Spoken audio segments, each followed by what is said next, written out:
Right then, we is back. Couple of changes, nothing major. See if you can spot them. As it stands, though, we're going to be back in the main track or jumping around. We're going to try and get this map up. If we look at the map, we are on 80.68%. Oh, we got a lot of work. Right then, let's have a look for some areas. Not a lot in the UK. A couple of Grimsby, work our way down maybe. I think in London would be nice. We can come out of Grimsby and come down. We could do for a few roads. Actually, I might see if I can do that now. So, quick job, freight market maybe. No, quick job we're going to do because we need to jump around.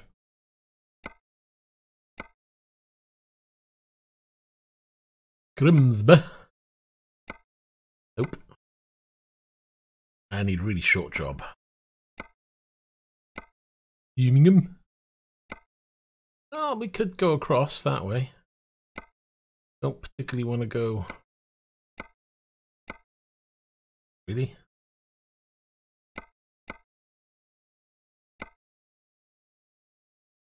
Across the Calais and a rush then. Okay, so if we do take a job. Oh my god, that's hot. It doesn't taste like it's got any sugar in it, but it has. Well, not sugar. Sweetener. Hopefully the camera's looking nice. Anywho, have a look at this truck. Need to. Ugh. What kind of truck is this you have given me? Tweak the kind of viewing as well so it looks. Well, hopefully it looks to me a little bit better. It's been a bit strange at the moment. I'll get used to it though. Tweaking things all the time, that's the problem with this. Parking brake. Get that ready. I didn't take the mod off. I'll do that next time. Oh, and I didn't do my volume because it's loud.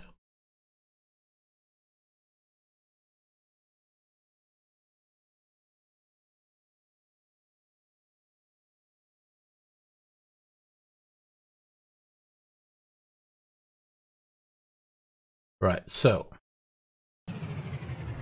this is going to be the last day I'm going to be running this winter mod. I shall remove it as of tomorrow. We'll get some kind of normality back, I think.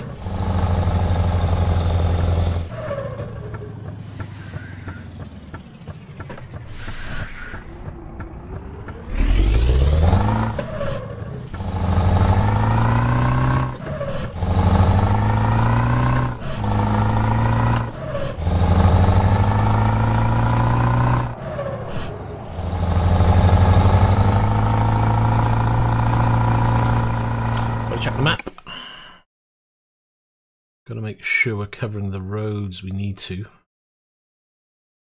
Take that road.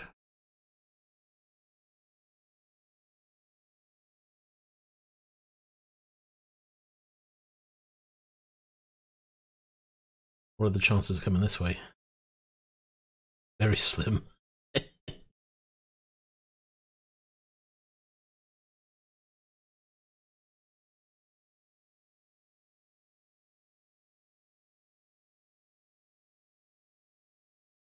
Chances that way. A little bit out of the way, but who cares? That way.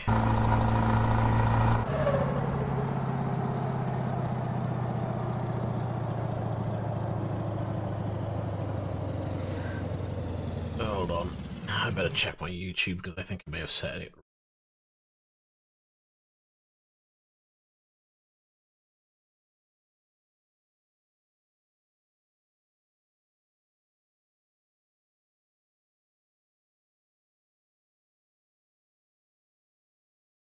I wish TubeTube would update quickly. Yeah. Right, no more. We're all good.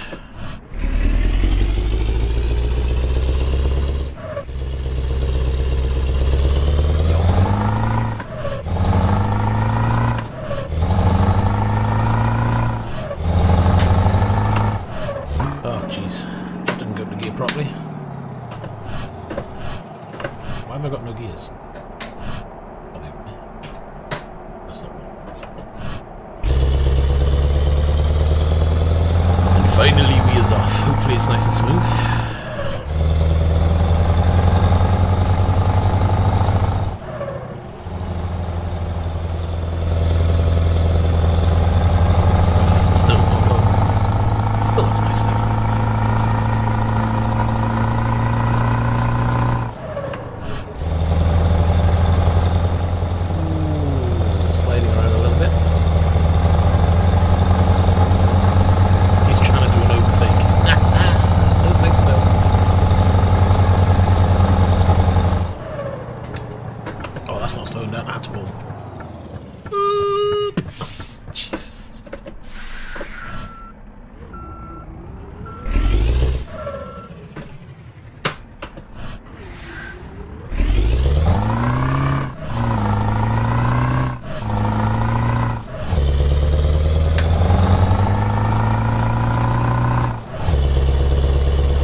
Think about it, January's usually the time, January, February, and snow.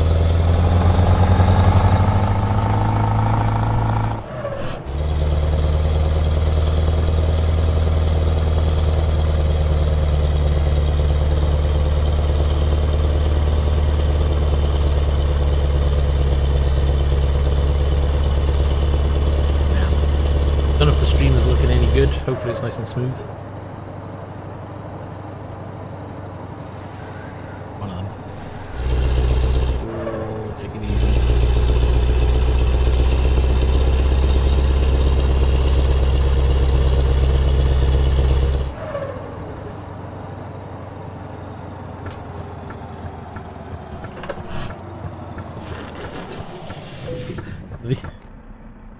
There's no brakes whatsoever. I'm stamping on the brakes going, stop. Holy moly.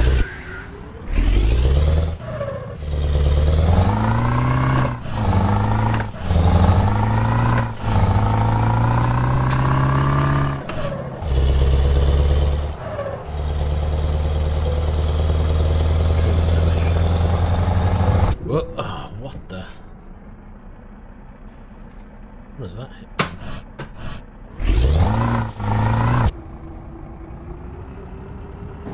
It's not in reverse either. It's not in reverse, this one. Like brakes.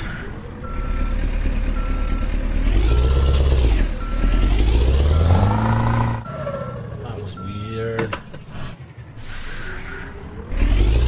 Too extra wide for this one.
Oh, Super, how you doing? See, how'd you enjoy the rallycross? Did you get on with it?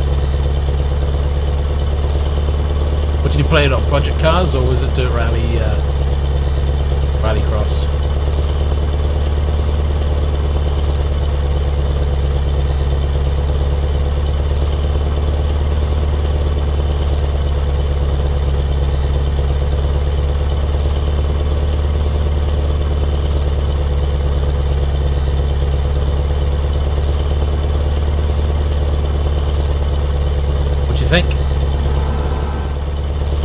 joy. I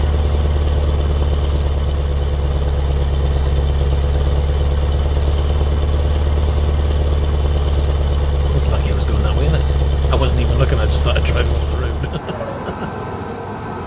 Okay, let's just slow that down a little bit. Oh, that's not gripping.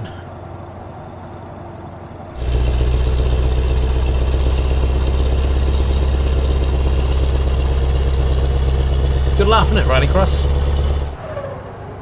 And you got basically you got three versions that you could try. You've got obviously the Dirt Rally, you've got Dirt 4, and obviously you've got the Project Cars. I believe iRacing has got a little bit of Dirt Rally in there as well.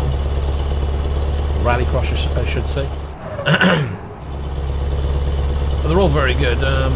I think Dirt Rally versions feel a lot more faster paced. Graphics are flying by on it, but I think the handling feels a little bit better in Project Cars. It's definitely, you know, you've got to think about what you're doing more in Project Cars than you do in Dirt Rally.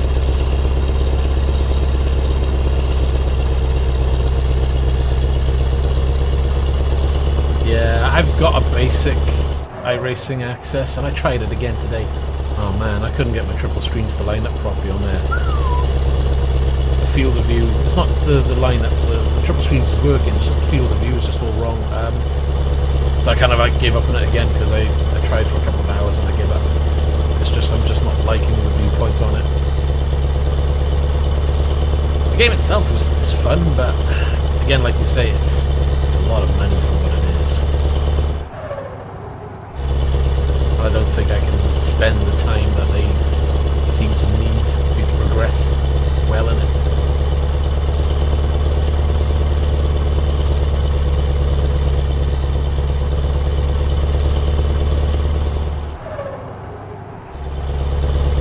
Dirt Rally is worth picking up though. You know, it's an older game, but you can pick it up relatively cheap, and you get loads of different events on there. Well, you get cars, but half of them you probably wouldn't want to use because they're all American type cars, and unless you want to get into doing all the types of races out there, which I must admit I haven't got a lot of interest in doing any oval work, but you know, maybe that's something that could grab me if I put the time in, and the problem is putting in the time.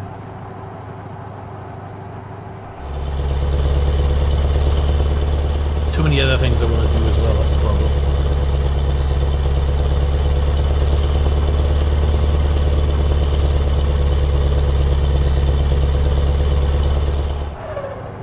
Well, it depends. At the end of the day, if it's a good system if you're willing to invest the time and the money. Just not everybody's got the time and the money to put in. Yeah, I've got a set of course, I play that now and again.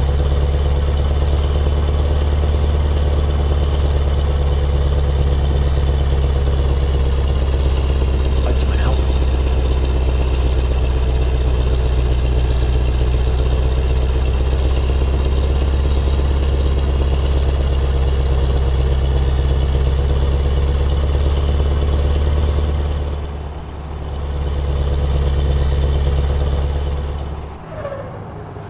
I think this job is going to be late.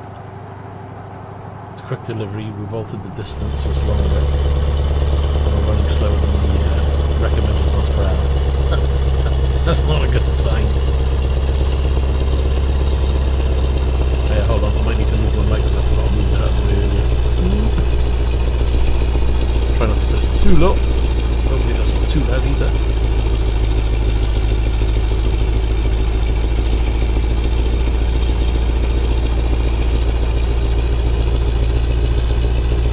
Not quite mastered drifting on a set of course, so that's something I certainly need to put the track time in for. But I have been trying. I've gotten better. Haven't done much with the more powerful cars. Usually the BMW drift car. Link a couple of corners together and then smash it into the wall. That's about it.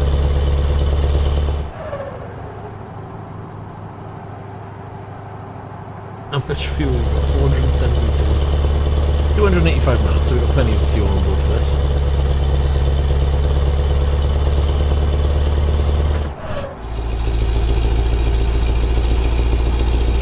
Mate, it could be be any number, I'd nod and say yeah. It's not that critical to get it exactly right for me. Its portion has got a 9 in it. We're nearly there. That's just like the majority of them though.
Not slowing down in time. Oh, that police car just had it.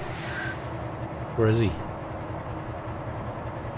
I have no idea.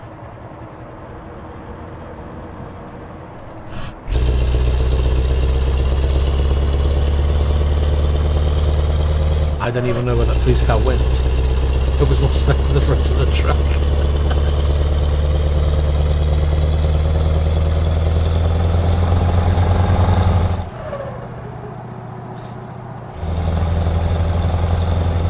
Given you've got to try any car on that track at the end of the day.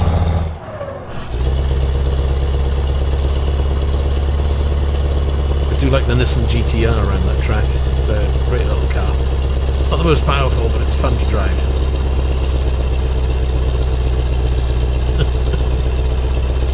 He's checking up on his facts.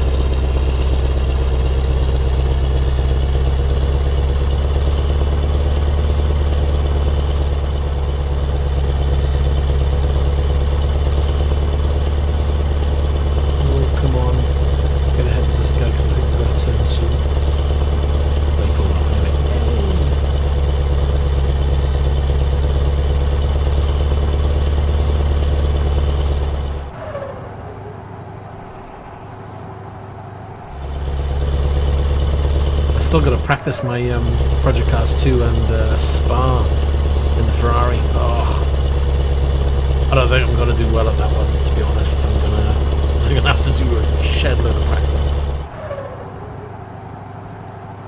There's the car park. He's coming back for some more. Get the old cuppa going.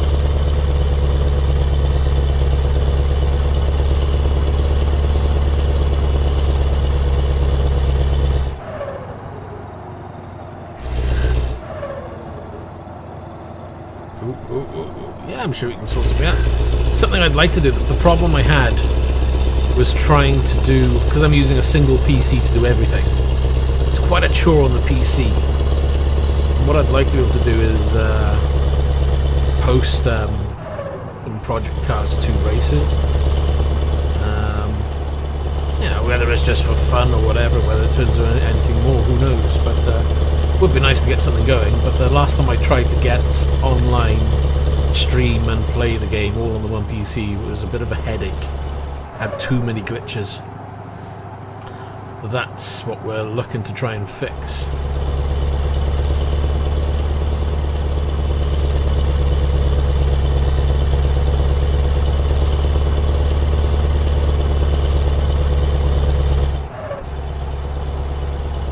Yeah, it's the main problem is basically the graphics card load.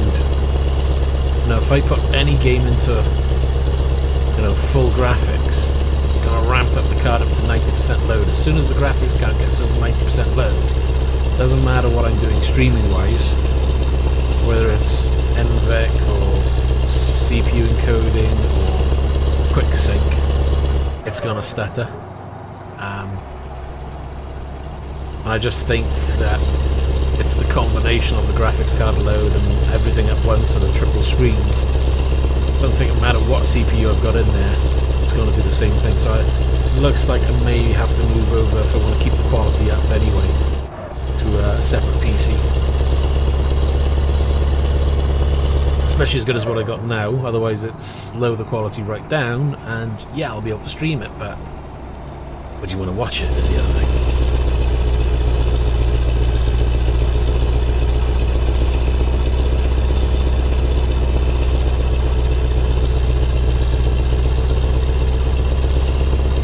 Mind you, maybe I'm focusing on quality too much. It's just me though. I like to see a good quality video at the end of the day.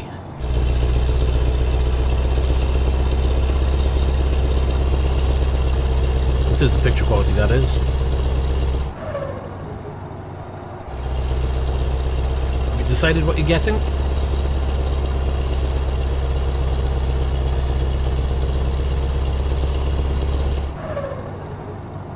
Yeah, I'm starting to think that, to be honest.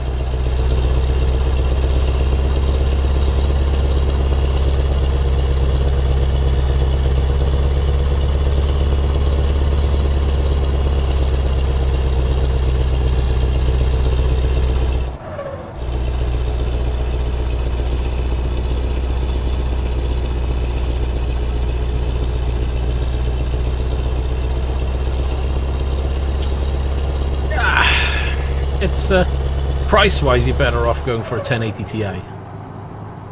You know, you can pick up a second-hand 1080, and don't be put off by second-hand. You know, as long as you can get one that's, you know, in decent condition, you should be able to pick up a card for £500. Otherwise, you're looking at what? A 2080 is probably like 780 odd. Let's call it 800 quid. So it's a fair chunk of your budget. Performance-wise, it's going to be virtually the same as a 1080, maybe a little bit faster. We're talking, what, a couple of frames to maybe 10 frames top. Is it worth the difference in price? Probably not. So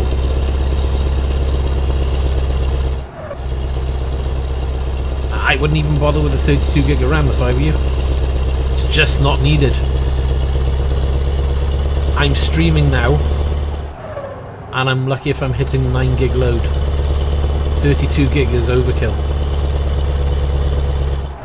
A 2080 Ti, tempted by one of those, but again, you're talking about, what, £1,100? And again, for the games I play, I don't think it'll bring the headroom I need when it comes to streaming as well, so probably hold off. I mean, I've changed mine. I was running an MSI 1080 Ti, swapped it out to an EVGA because I needed the display ports. Happy I've done so. It runs a little bit cooler as well. Would I be better off with a 2080 Ti? It'll gain me extra frames, but is it enough? Probably not.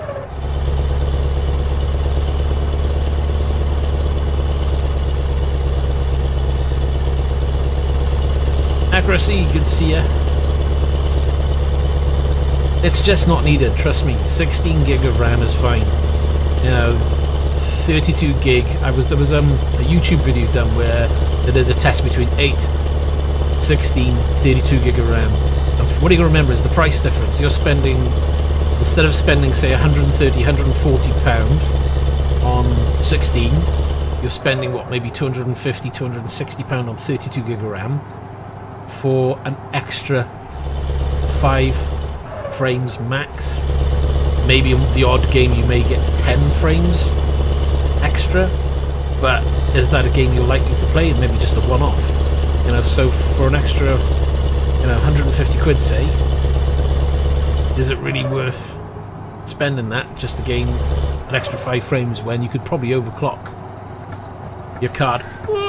Crumbs, didn't turn the wheel, and it wouldn't turn. And you could probably overclock your card and gain that anyway. Oh, we crashed it. How bad was it? Oh, what's it? Engine malfunction as well. That's not good.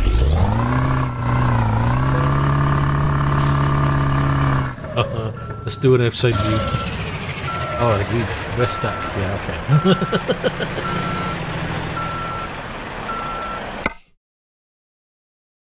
I didn't see the map change direction. I chose at the last moment and I blocked it all. Yes! £300? Nah. See, even if you bought 32 gig of RAM, you can 250 quid you should be spending for that. I don't know where you're buying your RAM from. You've got a problem with them, have you, accuracy? Did you see, have you talked to Heusinkveld directly? Because they posted in my post. And they said if anybody's got an issue with them saving or anything, that to give them a ring or to give them a message and they'll help. So I'm assuming you've already done that.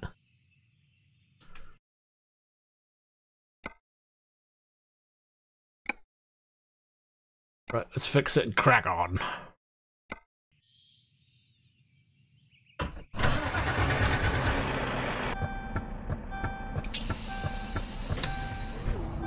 I don't know which way I'm going. Map. Jesus. Oh, quite far. Got that to Felix though. I'm happy with that. What, 3200 RAM? 300. I was looking at that today. You can pick it up for 250. Where were you buying it from? Ask the RGB. RGB is slightly more expensive. If you stick with, I mean, I've gone for fixed LED. I chose the white color. Made more sense to me. It was 250 quid on Amazon. Have a look on Amazon. It's the cheapest place for RAM at the moment.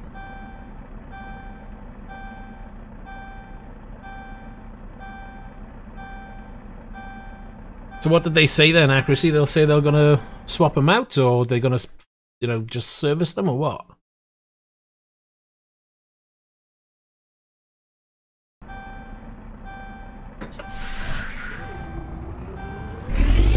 Yeah, there's always a possibility.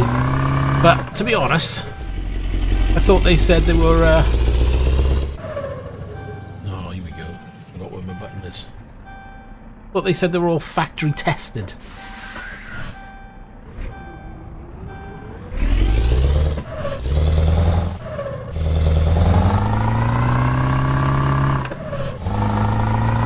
Well, if you really must have RGB RAM, then that's fine.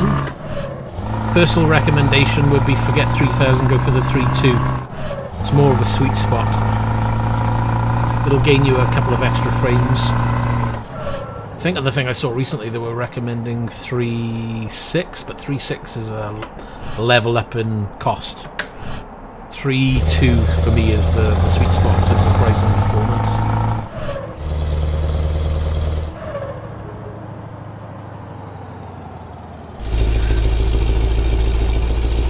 Go for 3.2 if you can. Uh-oh. Oh my god. What a mess.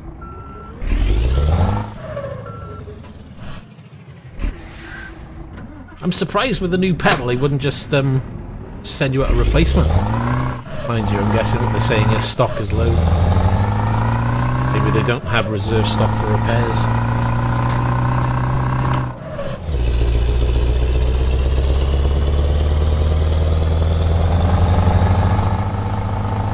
Yeah, 16 gig, 3200 RAM, and you're laughing. I mean, that's what I'm using my rig now. Now, yes, you can spend and get 32, but unless you're doing video or graphic work, it's just not needed for games. And you're just going to push the cost up unnecessarily.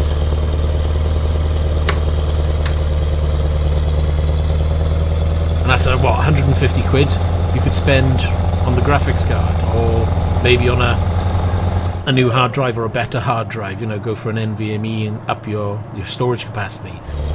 Go for a better motherboard or something. What do you get? The limited edition F1 or?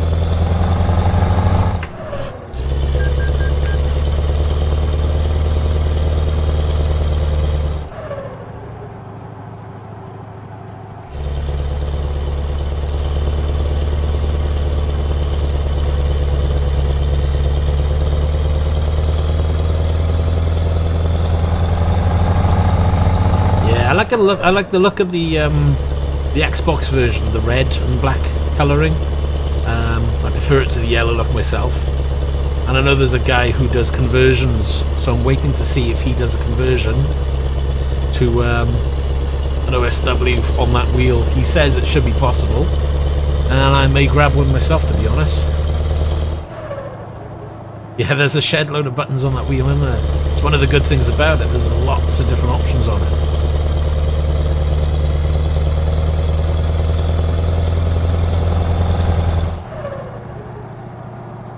I'm coming off here. I'm going to go into the snow if I'm not careful.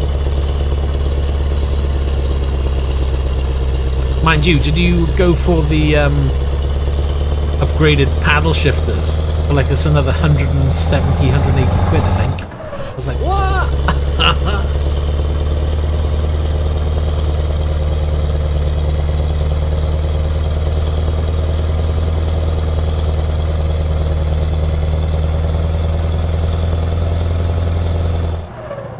Yeah, I've heard reports of people saying it's a bit smaller than the GT3, innit?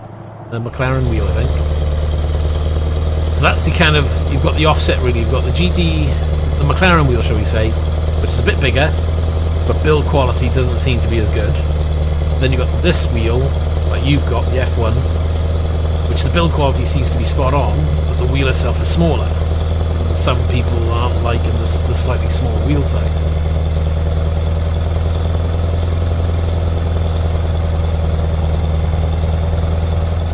No, I know, it's the McLaren wheel is a good wheel if they could sort out the quality of the wheel. Because bearing in mind it's got the dual paddles on there for the clutch and change up and down, which is really good. So from that point of view it's nice. Whereas this wheel, I think it only comes with paddle up and paddle down and that's it.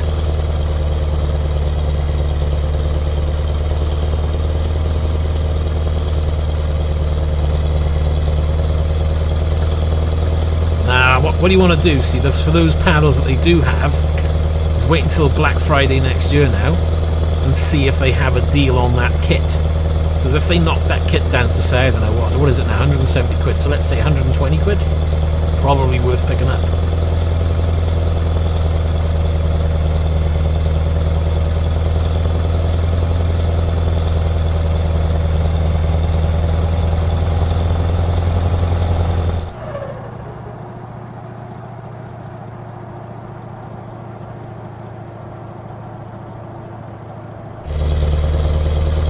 Turning off here now, I'm going straight. Actually, I think what we might do is we'll deliver this job and then we'll take this mod off, because I must admit I was supposed to take this off. I forgot I left it on. Super Accuracy runs Vanatech 2.5 at the moment, but he's waiting for the direct drive to come from them. But obviously that's been pushed back, so that's another, what, 5 months out, I think?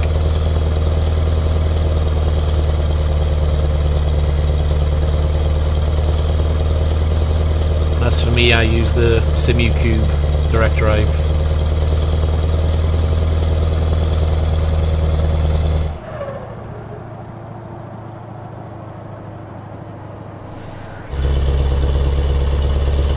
Yeah, I'm just going to wait for the guy who's doing the conversion of the rims just to see what he can come up with. And hopefully, if that's all good to go, I might see if I can stretch out for one of those. Because they do look nice, I must admit. It's the first wheel I've seen in a long time. I thought, you know what, I really fancy one of those.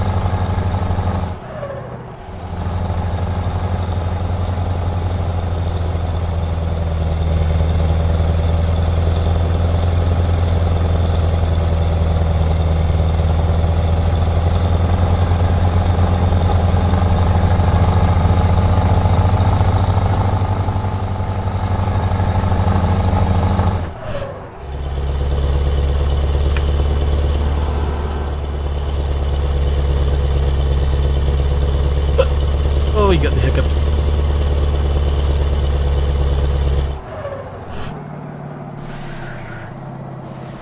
Alright, I thought you had the 2.5. Never mind that, I got it wrong. It's the CSL Elite. Who was I speaking to at the 2.5 then? I could have sworn that was you. Oh well. Can't be right all the time. Oops.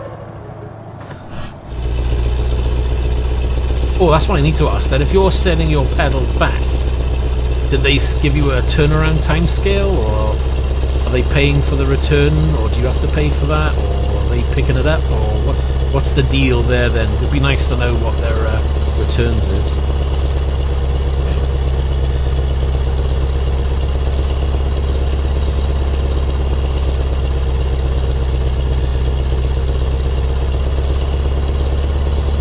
Or are you sending them back to, because you got them from Demon Tweaks, so you shipping them back to Demon Tweaks and they ship them off for you, or what's the deal?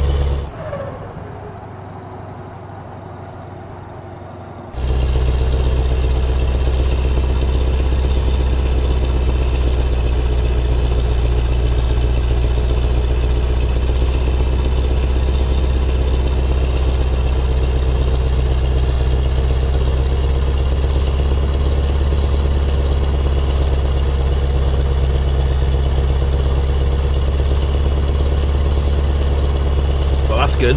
I'd expect that at least. Did they give you a turnaround time?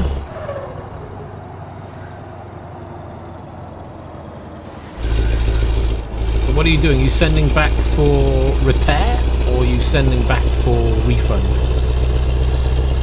Hello there.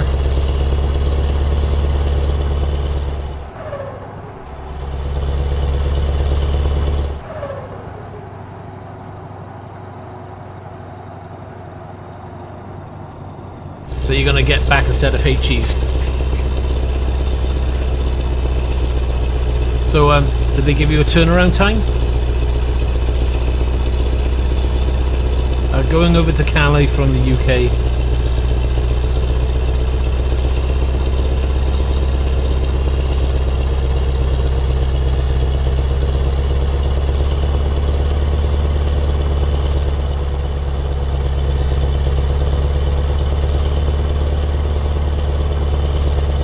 I mean, I'd like to think once they get them back, you know, they crack them open, get the sensor swapped out, tested, probably back, I would say, what, 48 hours for them to process, assuming it's not on a weekend?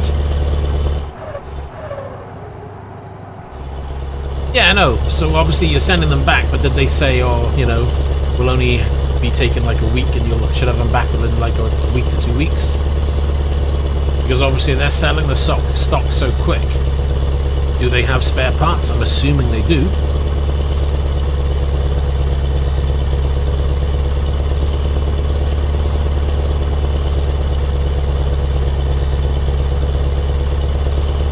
That's a shame. It would be nice. I can't imagine it being too long. I mean, they're a small company, and I would have thought with something like this, it's something that they would want to turn around.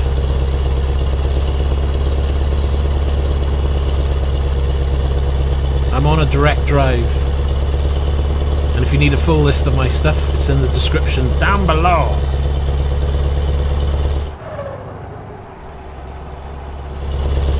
Whoa, I was gonna go round.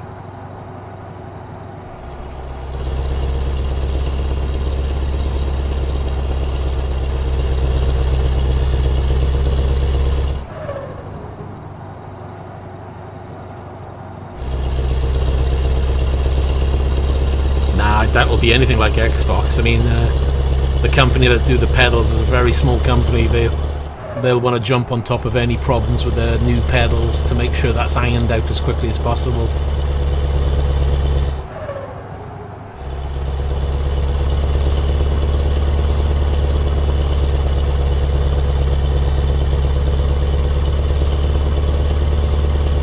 It's just a shame they didn't offer.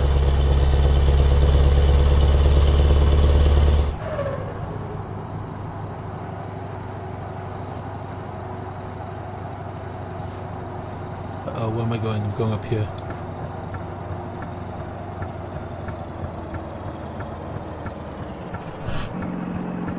Yeah, I guess I worked out lucky for me. I got a set with no issues at all.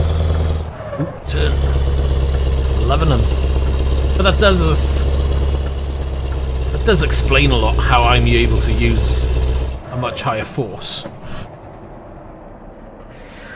And to be honest, I can put it up to like 50. It's like if I reset the force of the pedal to, what was it? If you reset the pedal, it goes to 65 kilos. And if I leave it on 65, I can press the pedal, and if I press hard enough, it will go up to max perfectly fine.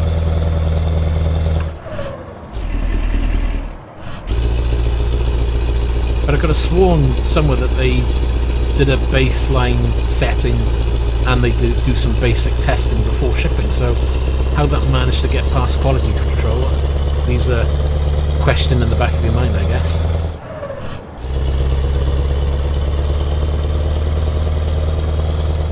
Hold on, I'm still in the UK, I'm on the wrong side of the road.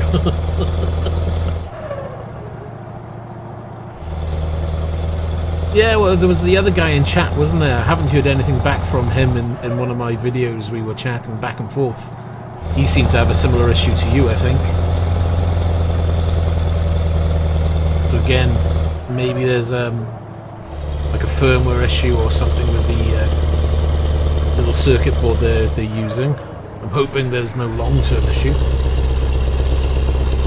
But we'll see. You know, perhaps it's just that, you know, they've made, I'm guessing, 1,000+ pedals, so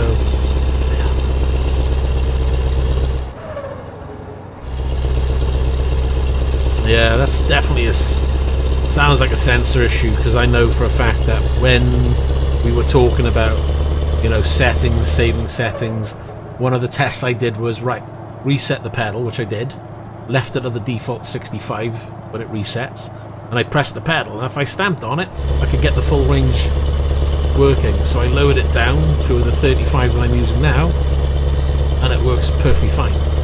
I can save it, and it saves the one time.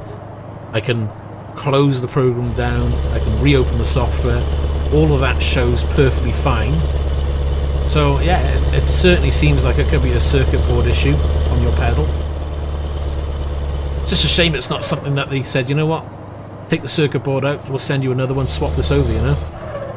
But I guess they need to check everything just to make sure what is the problem.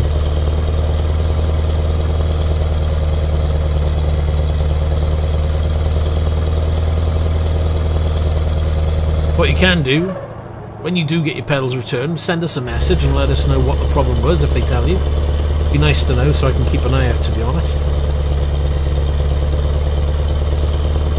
Whenever you hear of others having a problem, it's always nice to know the type of problems to expect. So if something does happen, you know what you're looking for.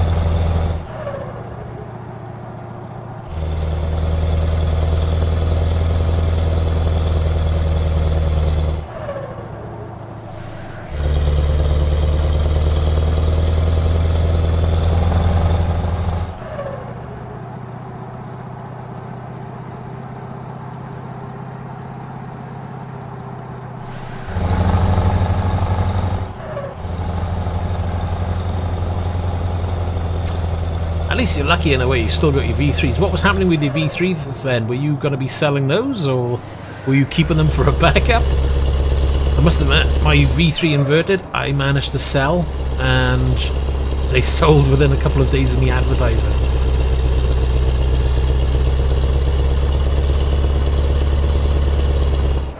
Ooh, we got to slow down and go down here, but we're going to go down the wrong one because I've gone too far in.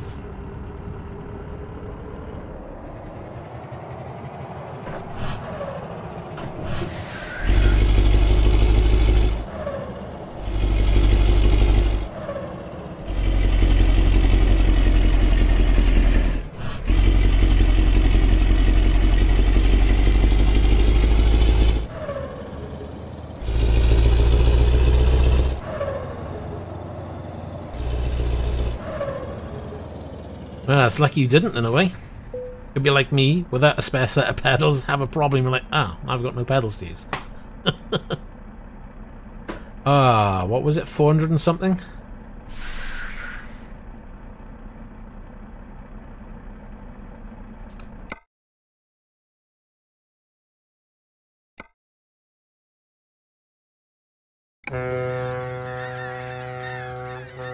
The guy who bought them was into iRacing as well. And he... what was he using? I think he was using a G29 wheel and upgrading slowly. Oop, that's the wrong button. Didn't want to do that.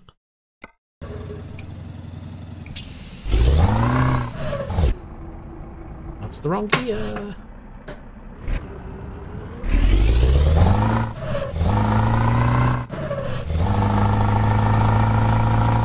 I'm happy at the end of the day.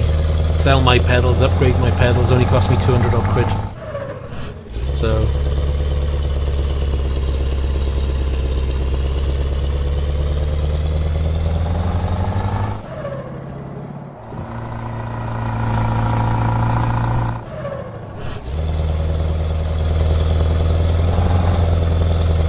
it was worth the upgrade, that's for sure.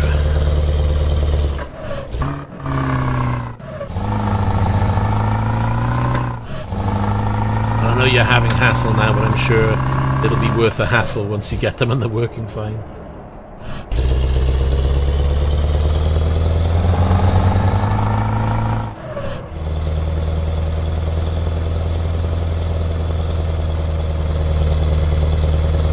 Right, here comes the delivery depot. Ah, really? I don't want to stop. Well, I won't.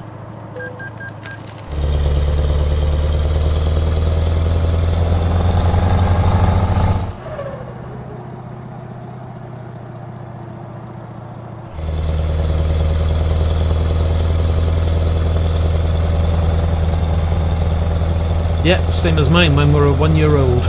My pedals.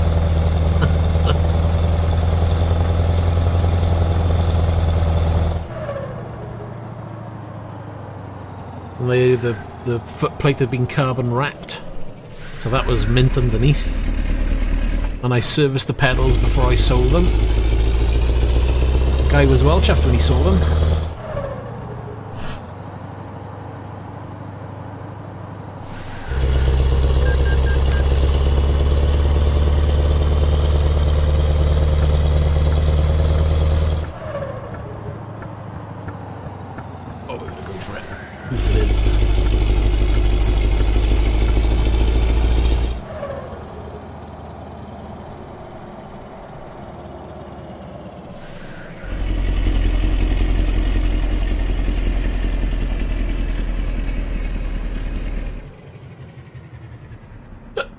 Hiccups. 5 months. Uh-oh. Yeah, I bought mine November last year, I think it was. So yeah, when I sold mine, just about a year old.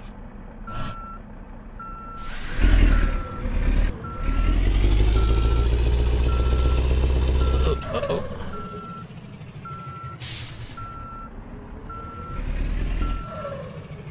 God, the mirrors look even smaller after I've tweaked this game again.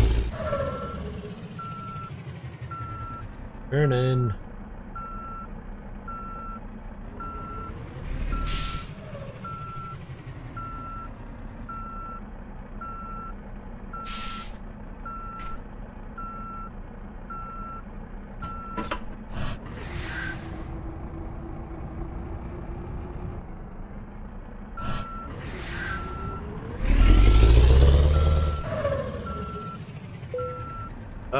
Won't stop.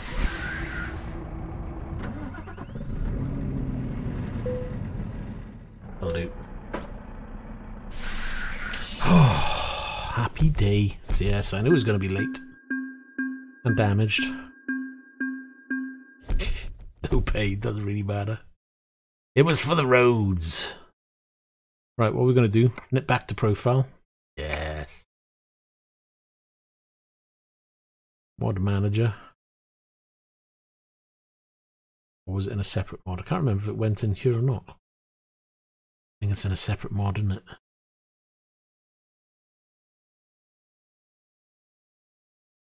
We're going to try something. This may crash.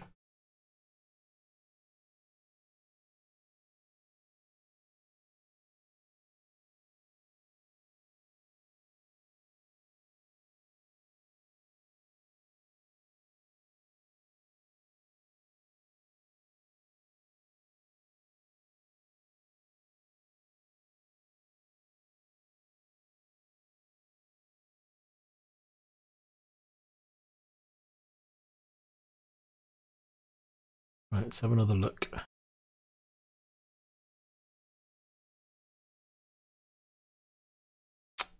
What decrease? I want to take them off, silly.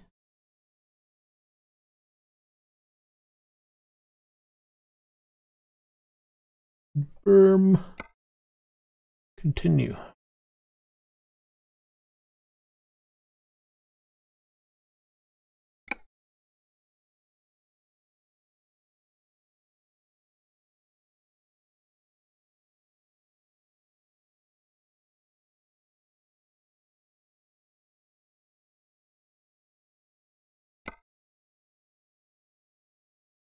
Yes, load without the mod, please. Time to get out of winter. I've had enough of winter. I want to go back to normality.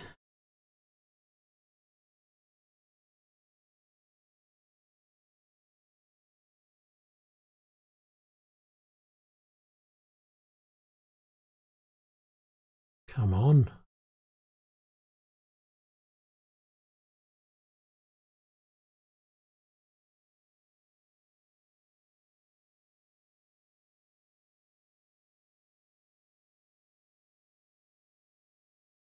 Right, let's have a look. What are we on map-wise first? Get out of there. Map. Wow, we've only done another, like, 30.30%. Sorry, not 30%. I don't know what I was talking about. Right, is there any way to go from there? All these tiny little roads that I've got to sort out. It's doing my nut in. Where's the biggest stretch of road? Not a lot, is there?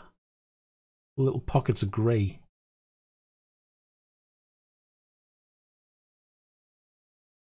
I think it's just going to be going for a drive. See if there's anything up here. Job. Have a look at quick job.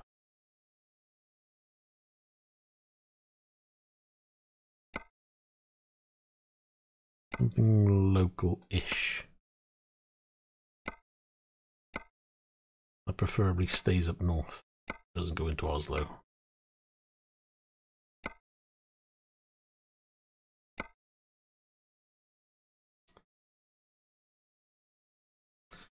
And isn't a quick delivery. Seriously?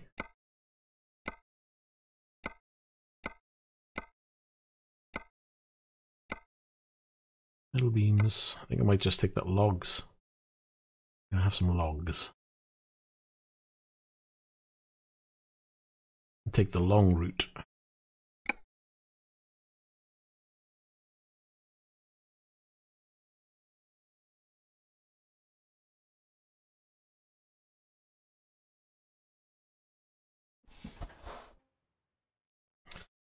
So, how the devil are we going to do this? Because there is a shed load of roads around here I need to pick up.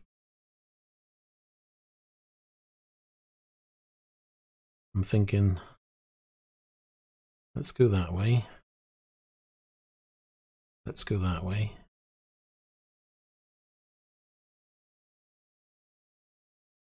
Around that way.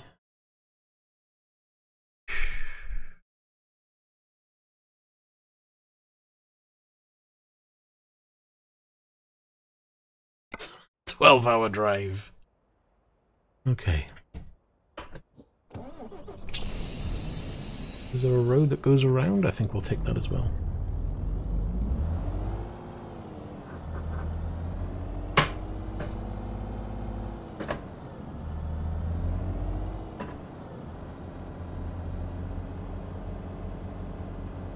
I got another truck with a wonky mirror.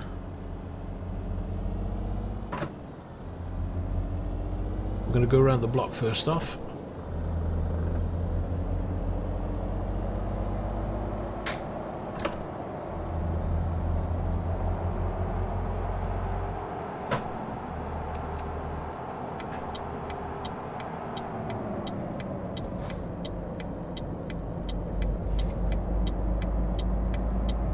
I got to remember I've got the physics mod on this one, so everything handles a lot more.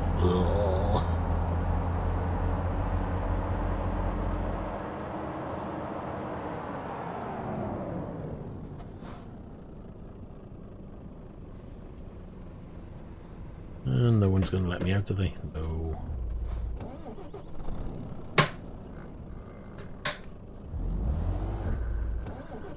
Seriously? I'm still in that gear.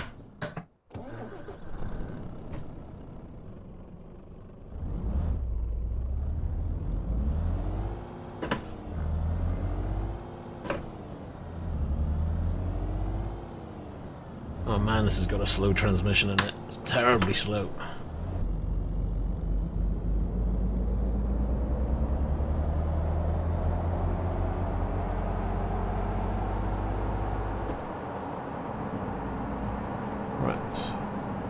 Oh, that trailer's not going to like that.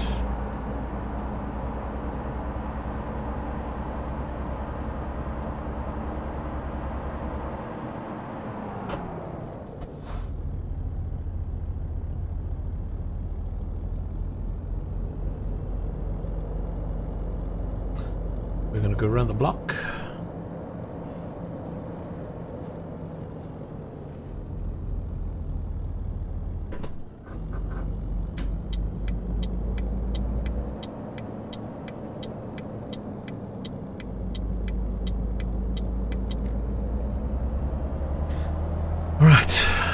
So we're going to crack on.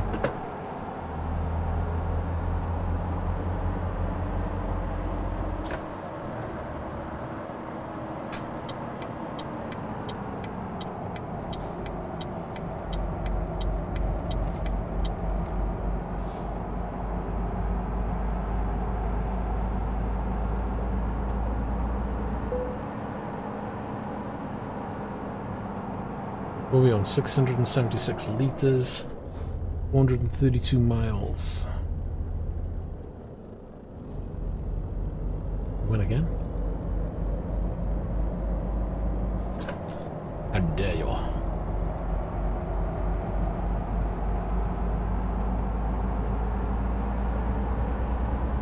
Right.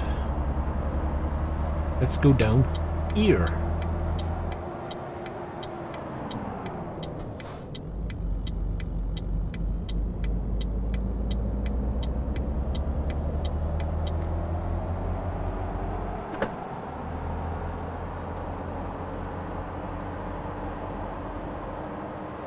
Mind you saying that, I need to find my receipt for my pedals.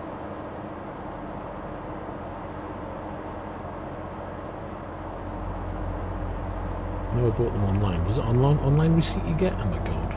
No, I didn't buy them online, did I? I bought them over the phone. Whoops. God. Yeah. Well, you should do. Otherwise I don't know where it is. I threw the box out. Yeah. I don't think we're stuck to the box. Oh god. Oh well, it'll be on my credit card or something. I'll have to use that as a receipt. I'll have a look. I'm sure I got a receipt in the kitchen.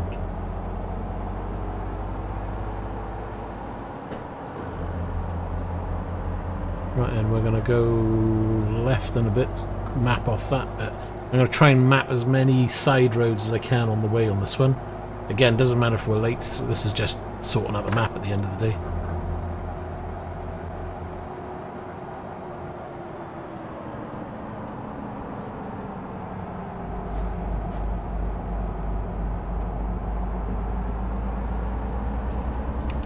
No horns. No horn.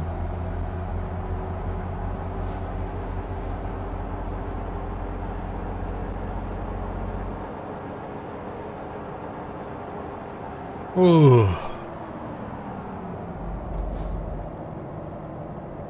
What's that? It's like Metallica.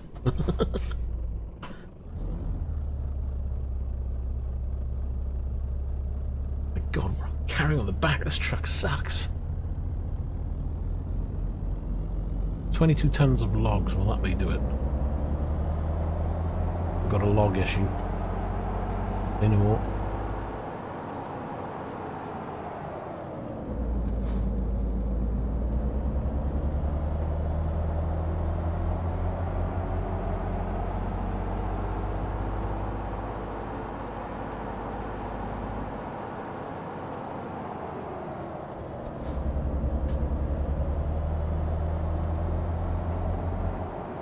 Baltic. Come on, before I get there. Quick, quick, quick, quick, quick, quick, quick, quick. Holy moly, that was close.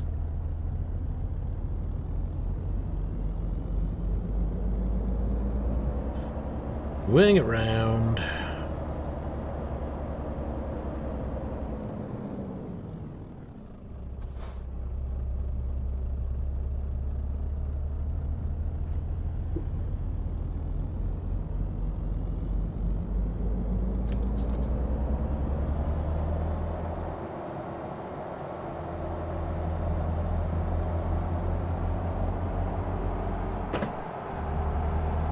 I wonder if I'm going to move up 1 whole % today.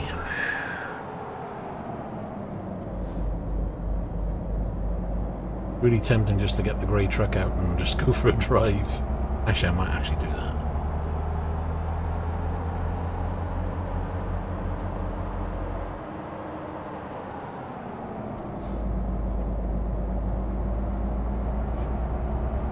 The prime corner cutting there. Have a peek.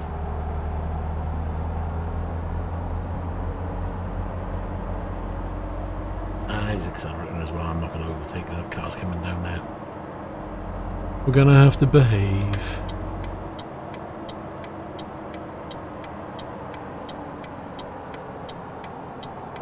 Anything coming? I think we're good.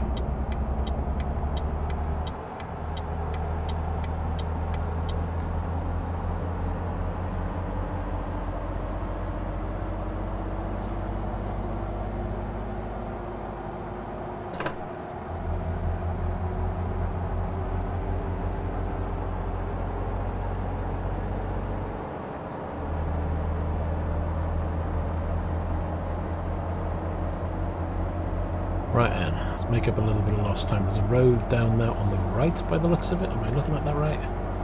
Can't see, it's blended in. Yes. We'll grab that one as well.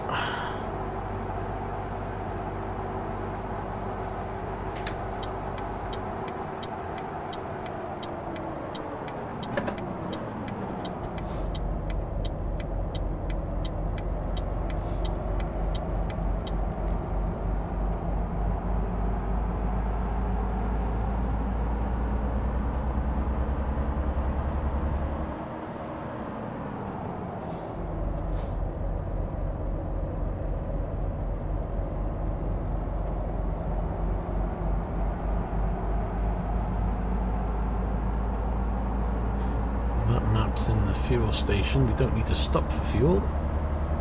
Looks like we'll map in this area, which is basically a truck stop and car park.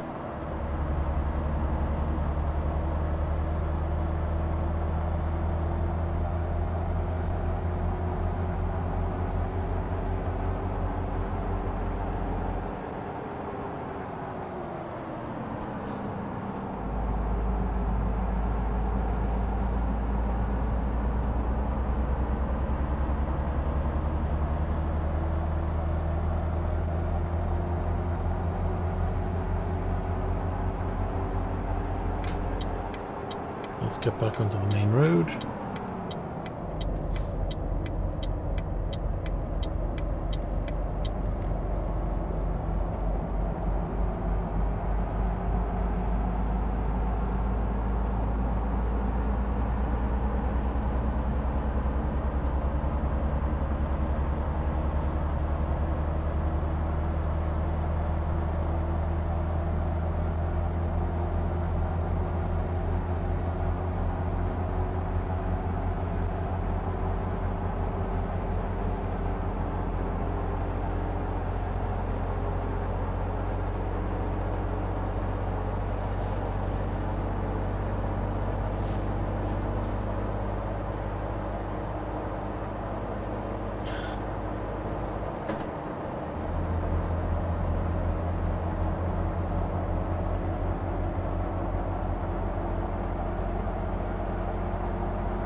Cruise it now.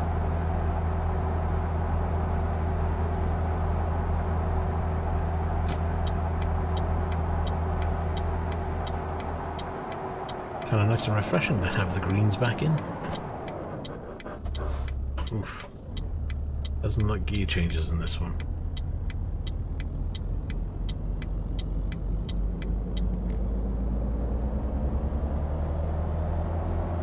So these little, like, bus stops, they don't map in unless you drive into them. It's weird. I don't understand. Or is I just need to drive past them? Let's find out. Yeah, just drive past them. Okay. Whew. I was like, what? You gotta drive into them as well?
Ooh, road. Smash on the brakes.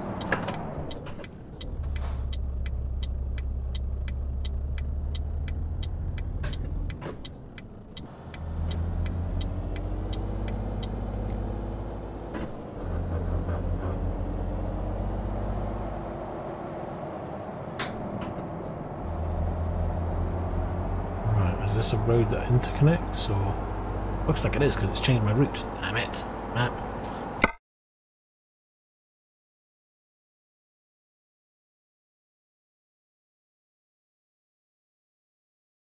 Oh, that takes us all the way up there. It's kind of tempting to do that road, because then we can come back around and do that. Oh, go on. Go on, then.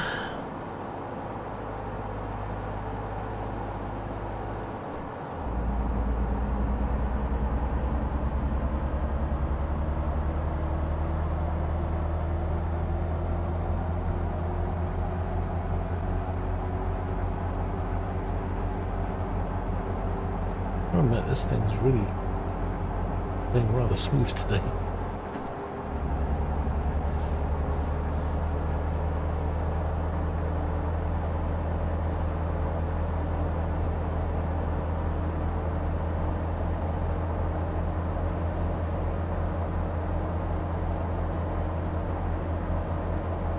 We'll pop inside here. That's not even on the map. Oh my god, smash the brakes. Come on. Yeah. Every time.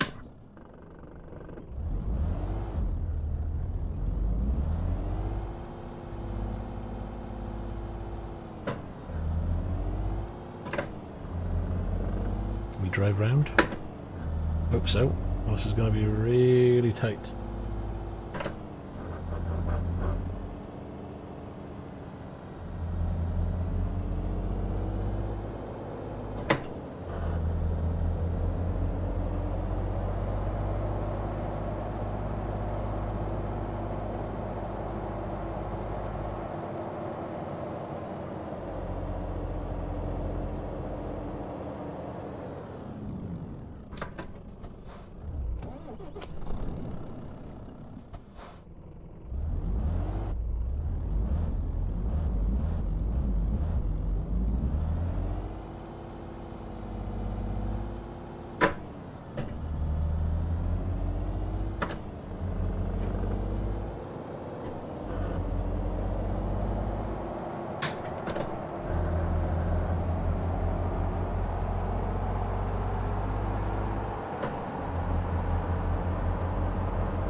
Right, let's race down this road, get back to that main road again. Or is this the main road? I can't remember.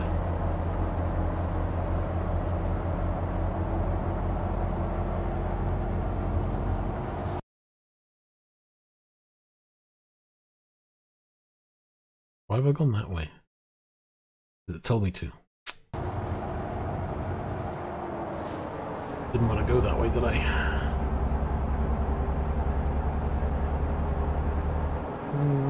This could be a problem. There's ditches either side. Let's try this, shall we? This will be interesting.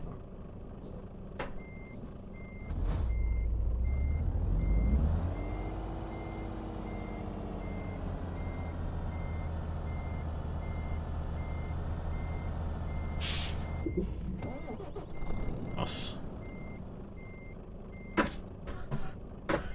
I don't know. Can you believe it? It won't let you take the truck off there. It'll let you put the trailer off. Well, thanks for putting me in a really good predicament.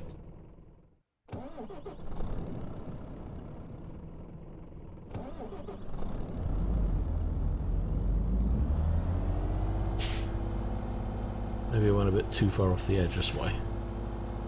Let's try that again, shall we? We'll try going further back.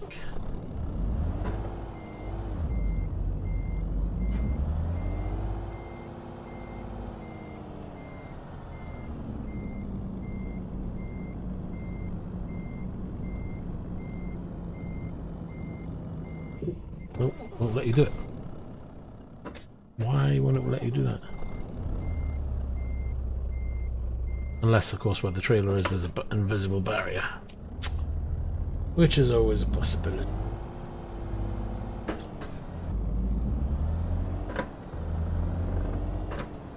That's rather annoying.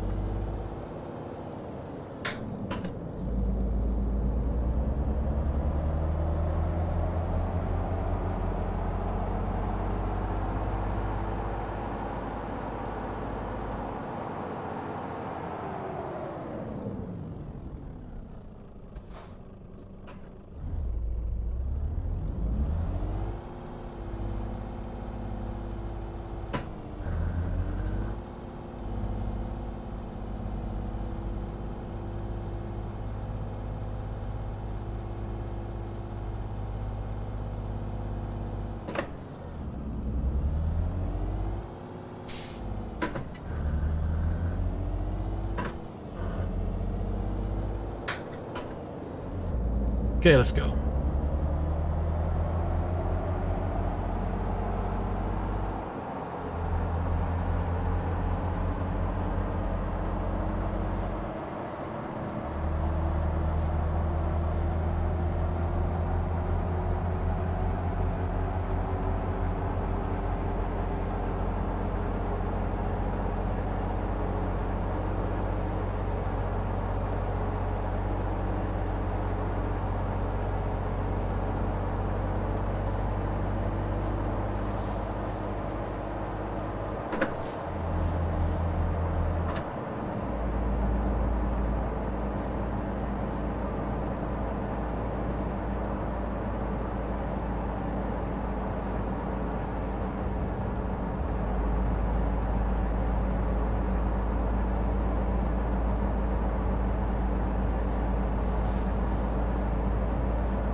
We've got to drive to the end of this road, do the little bit at the end. We can either come back down this road or we can go the long way around.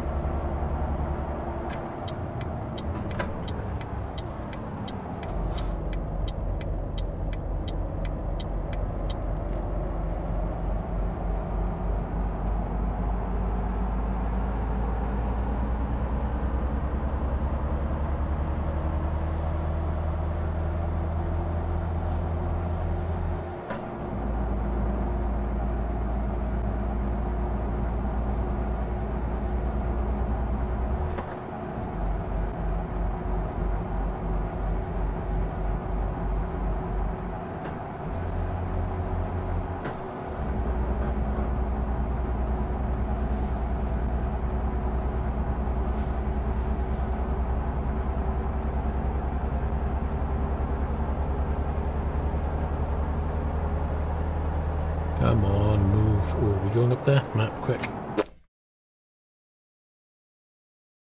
Yes. Oh, nearly. Need to go in. Grab this area because we want to map every road we can. Every nook and cranny. And go through every... Ooh, that's good timing.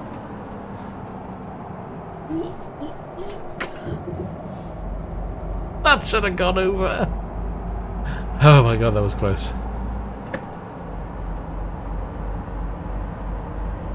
That could have been me.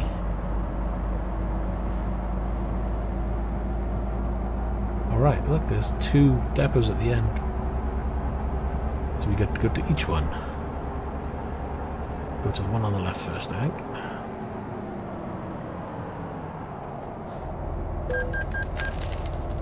No one's going, so we'll take the opportunity.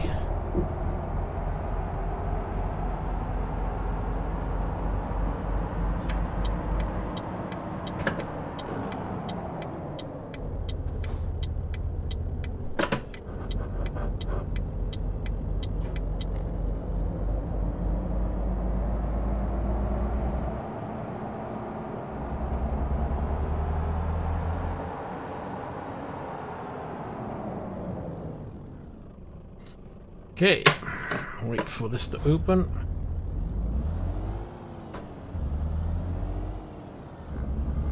Turn it around.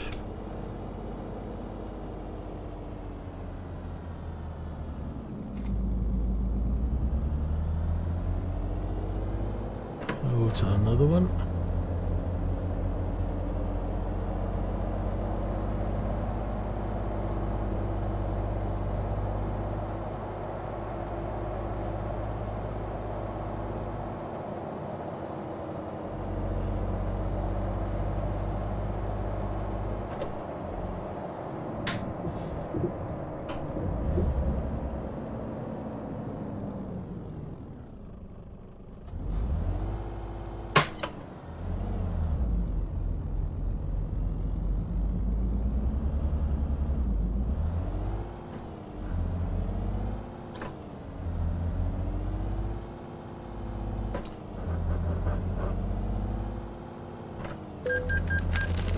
Or we're gonna go for it and cause an accident now. That was my bad. That was so bad.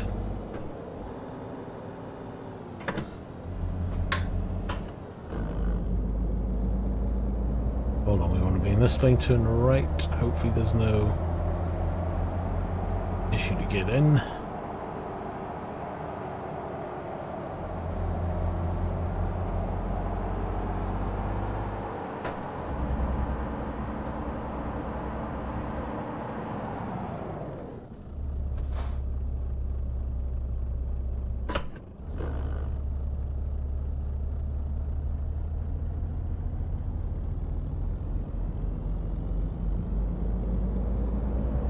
Right. 2 foot round. Oof.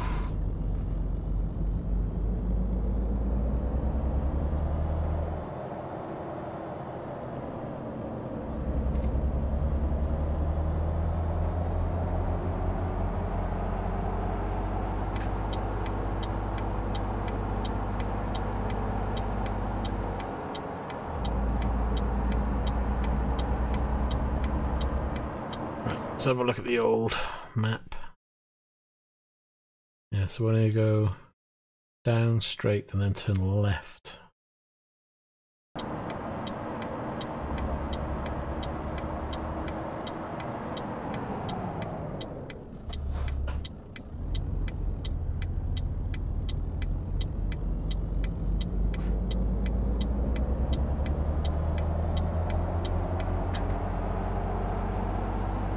Oh dear, it's a merge.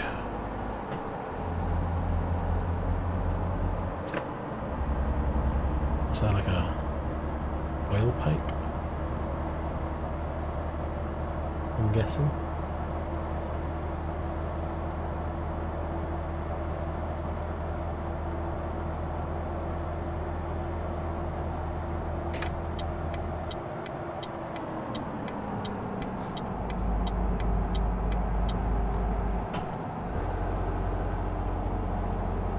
Jug, jug, jug, jug. Get up this hill. Chew it up.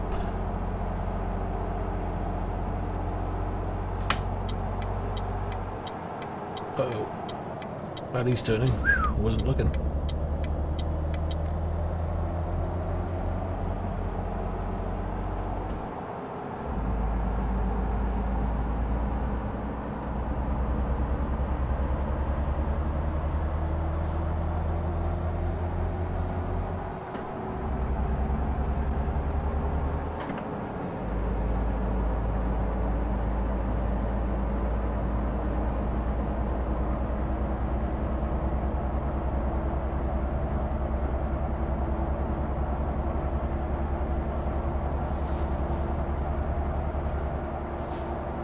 Oh, I'm running out of coffee. I think I've run out of coffee actually. Nope, a little bit left. I'll drink the dregs. Oh, I've got to slow down. Oh god, I was going to go round. That was a bad idea. I swear. Can't even get a gear now. Come on, fifth.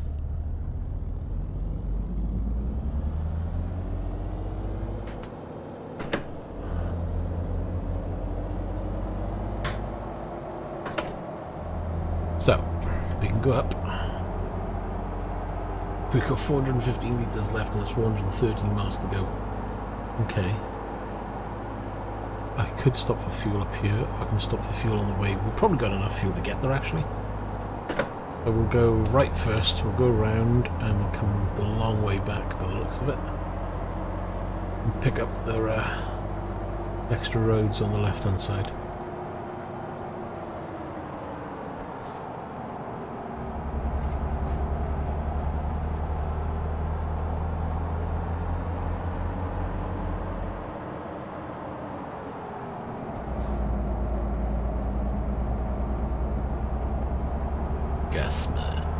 Oh, no, cool plane. Cessna, whatever it is.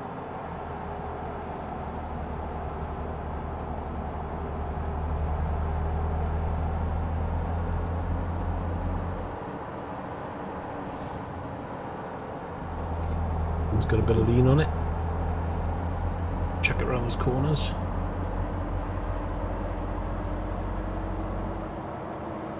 Heading to Helsinki.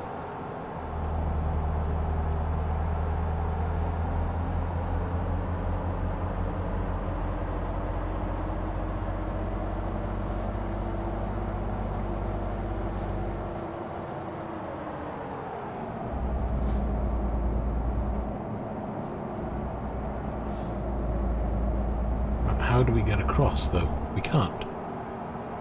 You gotta be kidding me. Oh, I didn't think of that, did I?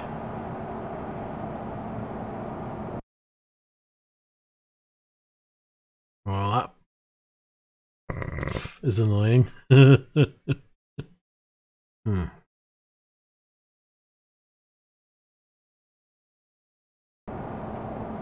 was hoping to catch these roads. I was thinking, oh yeah, there'll be a way of going straight on. You can't. Oh, do I want to go that way or that way?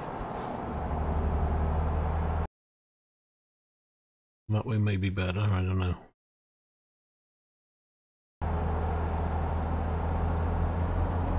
Oh no, it won't be better because we're on the wrong way. I took it the wrong way. Shh.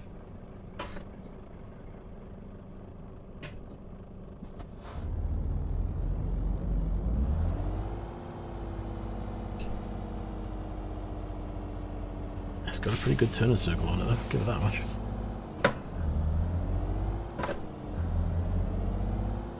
So not looking at my map. Oh my god. I was too busy trying to work out which way I can go. I didn't realise I was going down a one way.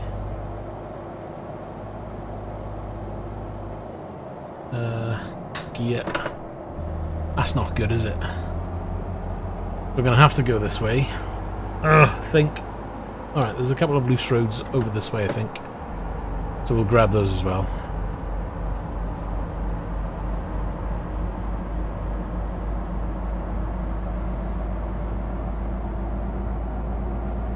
Got a nice little view there. across some. Well, the detail, my God, the view of that looks really cool. Got a really long expanse of water. At the end of it, you've got this city shot. It's a shame you can't see it because it looks really good.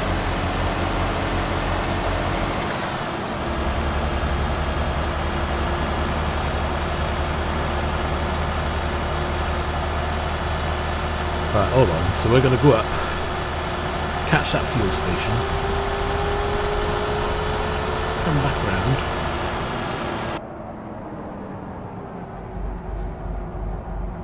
I'm not having that fuel station catch us out.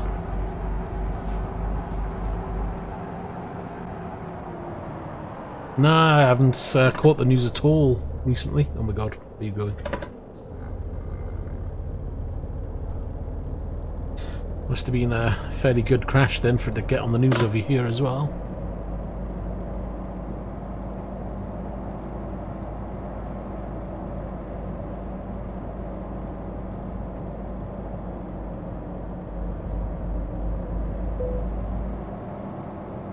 I'm tempted to get fuel now because I got a feeling we might need it. Yeah, I think I will actually. Blah.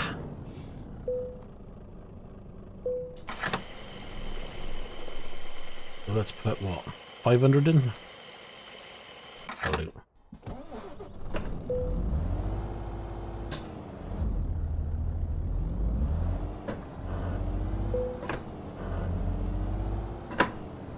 I'm clearly so smooth in that gearbox.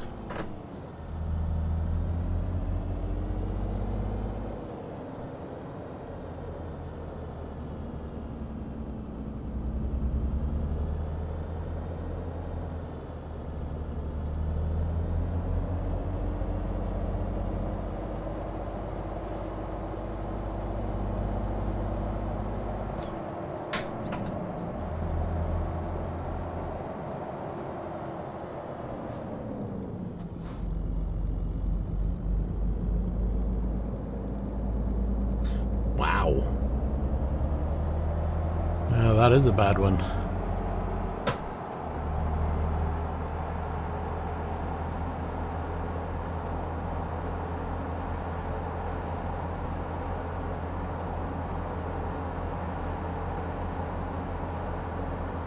Oh yeah, if you've got a truck that's not stopping, it's just gonna plow through and keep on coming.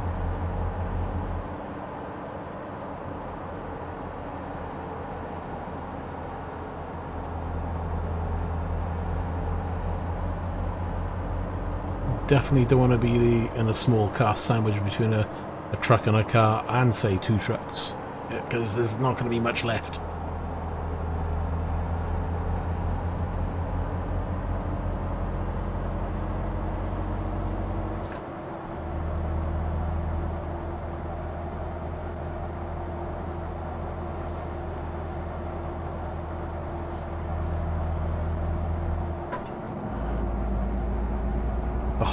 Another one over here on the left. Man, there's all these little roads. Rock face textures look really good there. Don't believe I'm up rocks. Well, you know,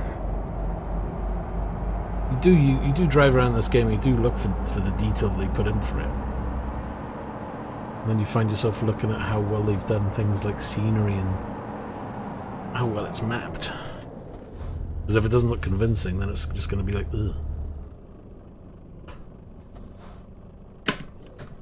Ouch, there's my head.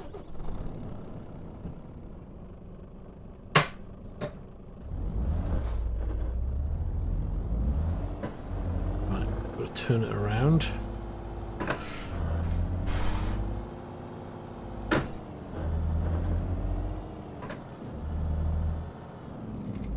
The gate closes and it opens up quicker.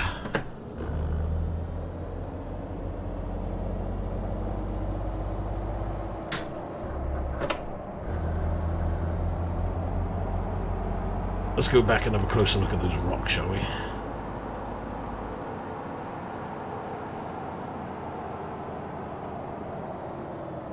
Yeah. Oh, God. He was turning.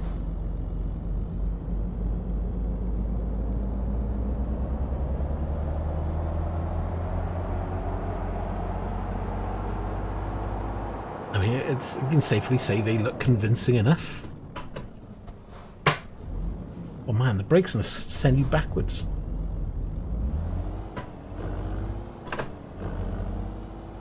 Have a close inspection.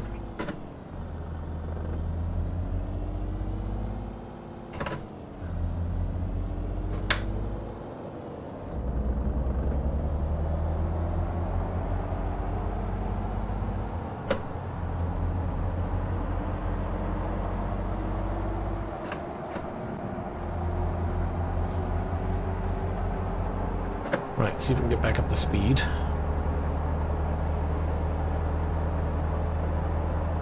I don't think we've gone halfway to where we need to be yet. Spent too much just driving around getting all the loose roads we've missed.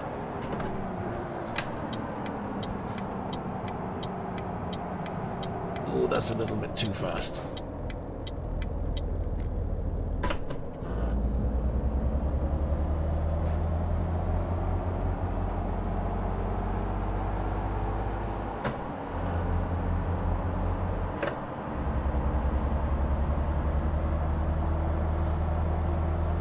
You tend to find yourself looking at the scenery more in Truckers MP, especially when there's no other trucks around you, and there's no cars in the game, and if you're not in a convoy or chatting to anybody, then the only other thing you've got is the scenery that you're looking at, and you go, "Ooh, well, that's a nice tree."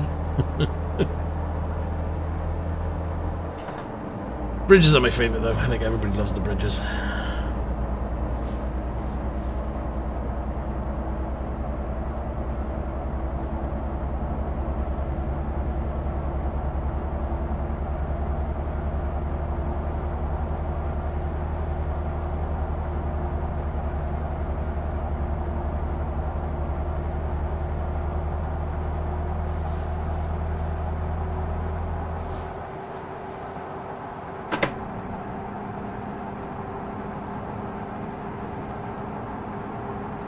France is nice. I really like Italy.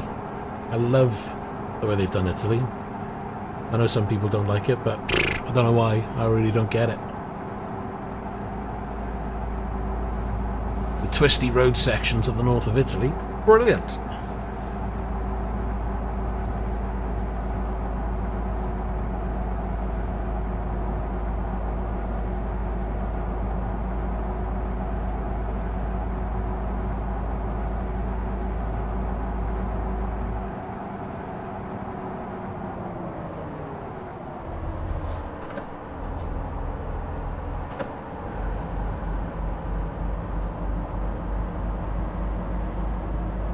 I really enjoy Italy. I mean, to me, it's one of the few places that you go and it actually does look like Italy. You know, not everywhere is mapped and looks brilliant. But when I drive through the Italy section, I honestly do think, yeah, you know, you could say this was a Mediterranean, you know, Italian city or area.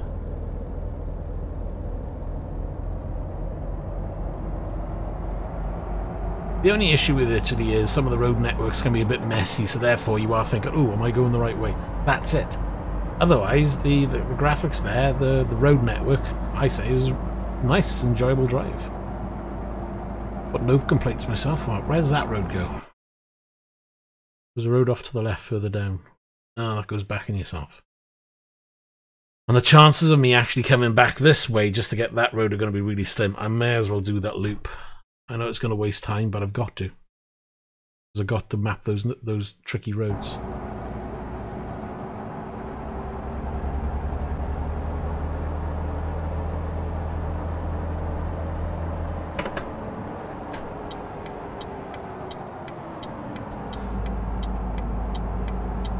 Because I don't do it now, it means coming out just for a single run, just to get some silly road to the side somewhere.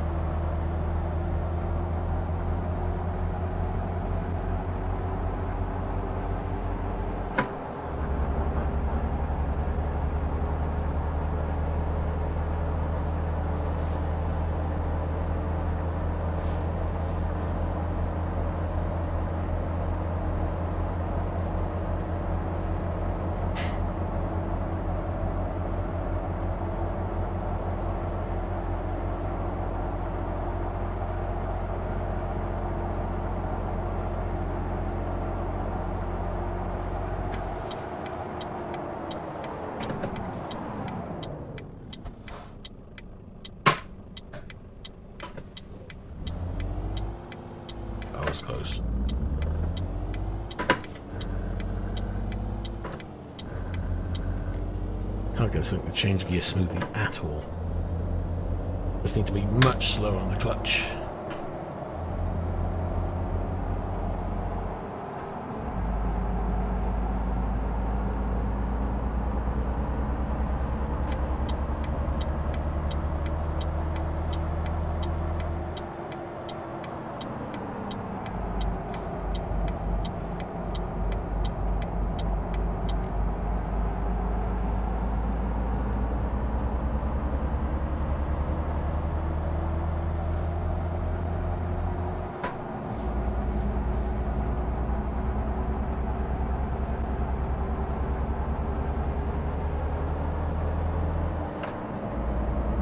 Right. Let's crack on. We can go past this turning now. Yay! Done that one.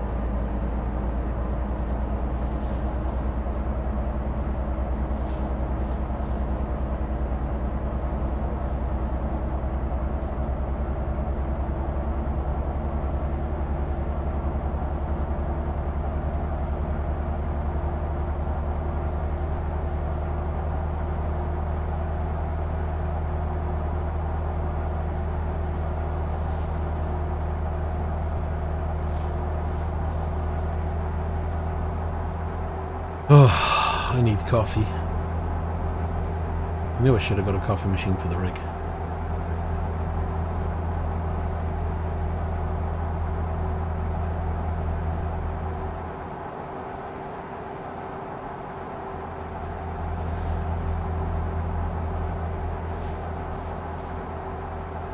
Right, there's a depot or something to the left further down, so there we are. We'll stop by here now. Well, I'm not going to stop there.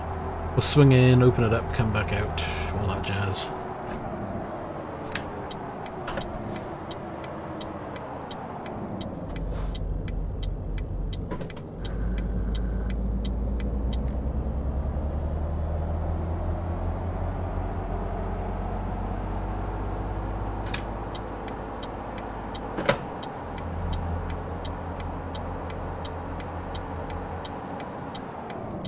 Temps, it depends on what you're doing with yours.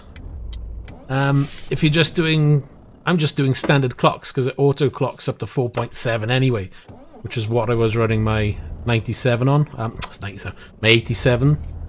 For me, like I'm playing this game now and streaming off it at the same time, 44 degrees, and that's sitting under the same Kraken cooler as I was using before. From what I can tell, the only time that you're going to get an issue with temps and an issue with your truck when you're trying to talk and drive through a gap. The only time you're going to get issues if you're trying to get 5 gigahertz out of it. To be honest, I'm not looking to do that with this chip. I just wanted the extra cores. Oh, I cut that really tight. We made it that time. So if you're just doing standard, you know, maybe 4.7 on all cores, if you're going to force it to that. But you don't have to, because the chip will do that on all cores anyway. And we'll do a boost clock up to 5 if it needs to. Yeah, temps are fine. Yeah, if you're doing stock like me, you won't have an issue. I was worried like yourself. I thought, you know what, am I going to get a chip and am I talking 60 degrees all day long? I'm not going to be happy with that. It's going to be a pain. I'm glad I did change. And yeah, as I say now, I don't think I've seen it hit 50 degrees yet. It's currently on 42. Peaks at 45 every so often. And that's with me playing the game and streaming at faster setting in Streamlabs OBS. So what's that? 13. That's putting like a 13 to 15% load on the CPU on its own. So yeah, happy I made the change, to be honest, in that respect. Why hasn't that gone into the right gear?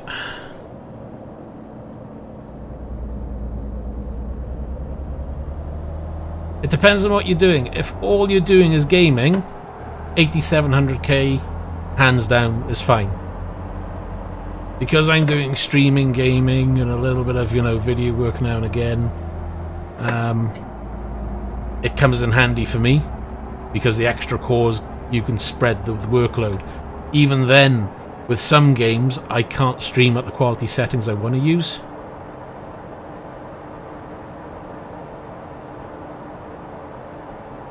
What liquid cooler is it? It depends on what your plans are. I mean, the 8700K you can stream, but your stream settings will be slightly lower.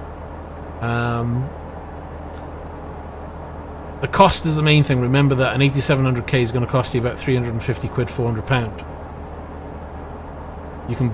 This is down to 500 at the moment. If you actually buy it now from Amazon, it's down to 470. Grr, because it wasn't at 470 when I bought it from where I got it from the other day. It only came down in price today. So annoyed with that, I could have saved myself an extra 30 quid.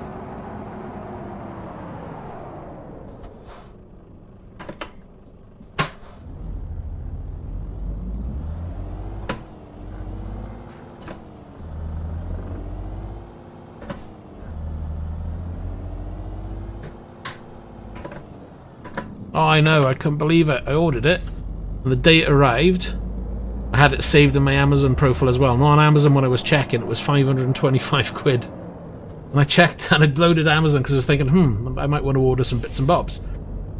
And of course, it popped up straight away, that CPU. And of course, Amazon got it there for 475 quid. I was like, you having a laugh, aren't you? And I've been watching it on Amazon thinking, oh, it's bound to come down sooner or later. And it didn't budge. And the day after I order it, comes down in price. It's like, I can't believe it.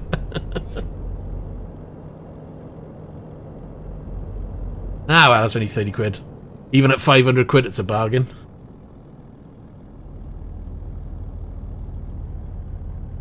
But then again, if you wanted to save yourself some money, you could look at the 2700X AMD chip. You know, you get yourself 8-core 16-thread CPU at about, what, £300. It'll do similar performance.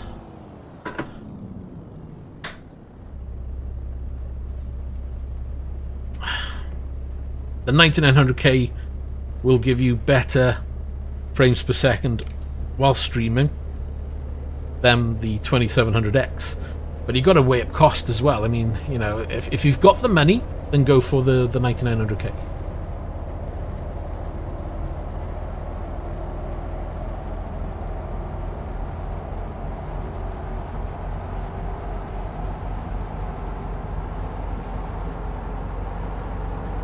And Tonic, I forgot to say, hey, good to see you.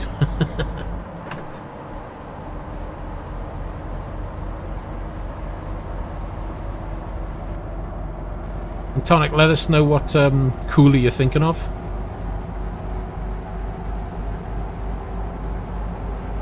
Well, yeah, as you said, you know.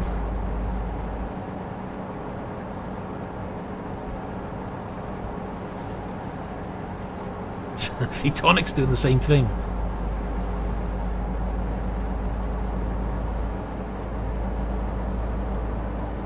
A gigabyte board. If it's the Z390, it's probably perfectly fine. The only thing I would do is get rid of the 32 gig of RAM if it's an option, change it to 16 and go for the 3.2 rather than 3000. And again, your usage may vary. If all you're doing is gaming, then I would say 16 is fine. If you're doing gaming and you're doing, say, video work in terms of not streaming now, forget streaming. If you're doing, you know, stitching videos together all day long, if you're doing graphic intensive work and your workload demands it, yes, 32 gigs would be great. But if it's mainly gaming, 16 gig and just go for the faster RAM at 3.2 minimum. 3000 RAM's not, you know, it's not going to be a huge difference, but you will gain a couple of frames per second by going for 3.2.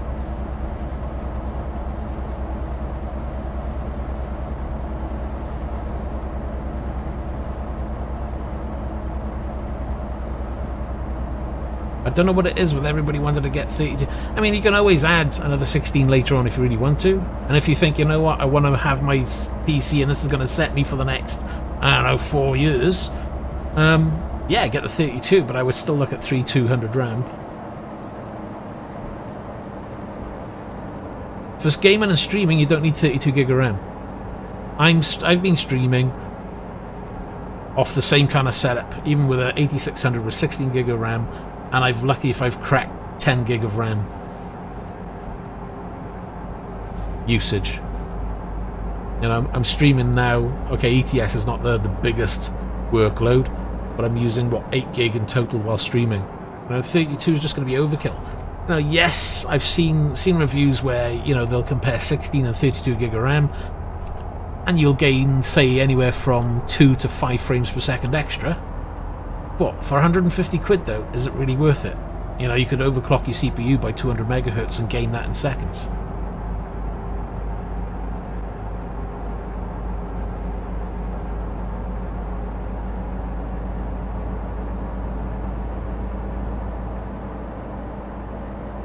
Under instruction from the wife.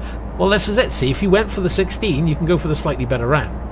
But it's your choice at the end of the day. You know, I can only give you what I think is a better option.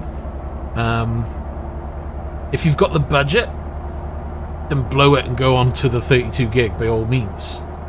But if you're working to a budget and, you know, it means you could go for a better hard drive or better something else, you know, I'm assuming you're putting an SSD in because it will be silly to go for something like that kind of setup and not have an NVMe drive or a SSD at minimum as your boot device. You know, let's say you said, well, I've budgeted for, I don't know, 250 gig SSD. Okay, well, cut back on the RAM to 16. That saves you 150 quid. Go for the 32 megahertz rather than the 3000. It's only going to cost you, say, 10-20 quid tops. And put the extra that you save towards a better SSD. You know, it's a matter of working out what you want and where you want to spend. There we are, so you don't have to worry about your SSD.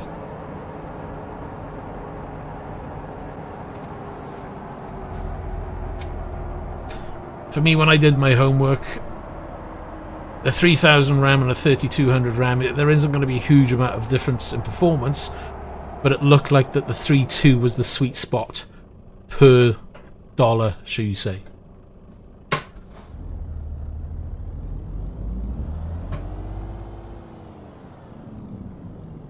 Yeah, I saw that the other day.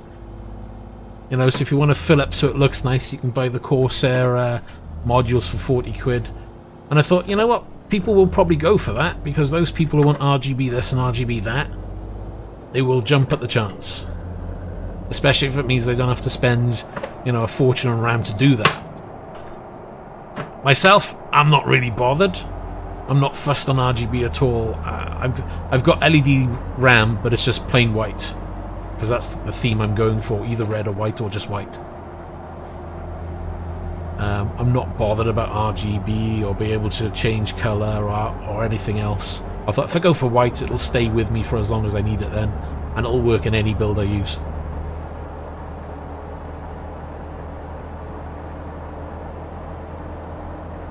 Get some lights on. Do you know what cooler you were thinking of, though? I know you said it's a 240mm rad, but was it a particular brand, or?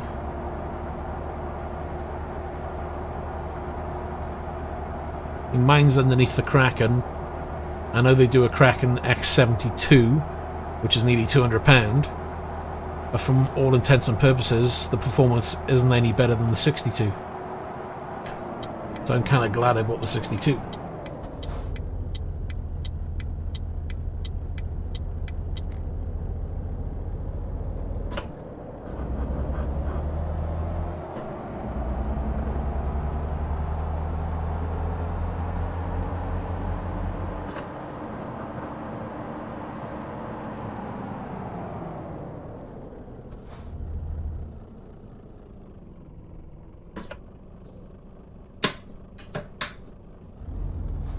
Yeah, I don't know the Cool Master ones. I'll have to check out reviews, to be honest. I can recommend the Kraken. I mean, obviously I'm using it. I used to have the Corsair coolers before, the AIOs.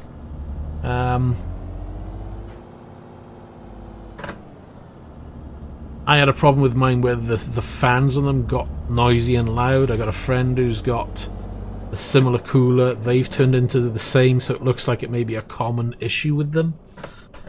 I wasn't fully aware of that at the time, unfortunately. But my Kraken that I've got, it's been sweet out of the box. You know, installation nice and easy. It looks nice. It's got the RGB if you want it. It's probably the most aesthetically pleasing cooler I've seen in a long time. I believe the new Corsair ones, though, they do like a 300mm, a 300 and something mil rad or something, like triple fan one. That's supposed to be very good performing, but again, whether it's going to suffer from the same fan issues down the line, that's what I'm worried about. If you're thinking, you know what, I'm going to replace the fans, it's a non-issue.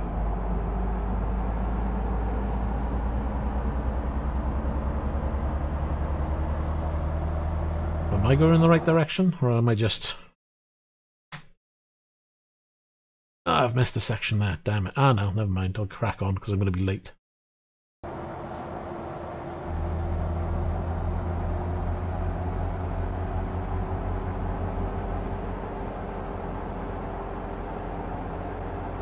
It's your call at the end of the day. I mean, you know, everybody looks at it differently. Some people look for price, some people look for warranty or support. Everybody has different needs, so that's fair enough. I understand that.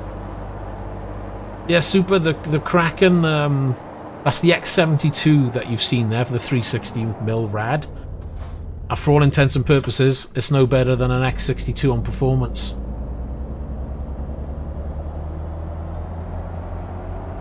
Gamers Nexus did a review on it, and they compared it to other AIO coolers as well at the same time.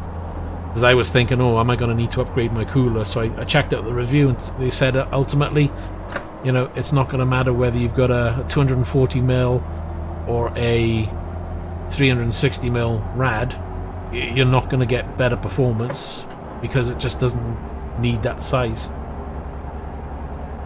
even if you were overclocking. The only way, if you were overclocking and you needed it cooler, you were going to have to scrap an AIO and probably go to full water cooling kit, and that's going to be a lot more expensive. So I'm kind of glad that I'm at stock, and even at stock, it's keeping the temps well below where I expected.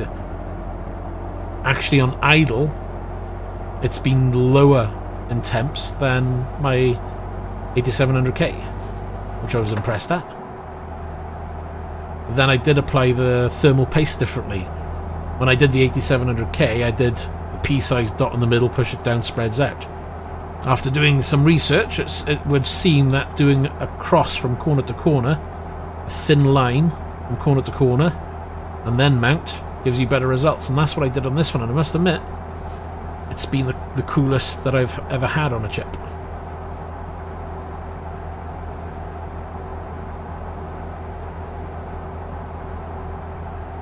Yeah, I mean, the price to performance, the H150i is very good. The only consideration I would have with the H150 is I've seen two of those coolers now.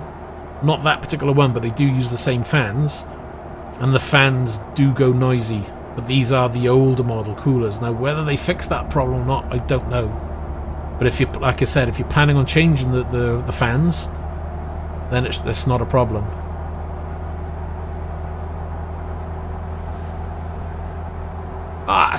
You know what? I was really worried about the temps. I was like you, I was thinking, you know, this is supposed to be a really hot chip. Am I going to be cooking everything inside the PC just from this chip alone?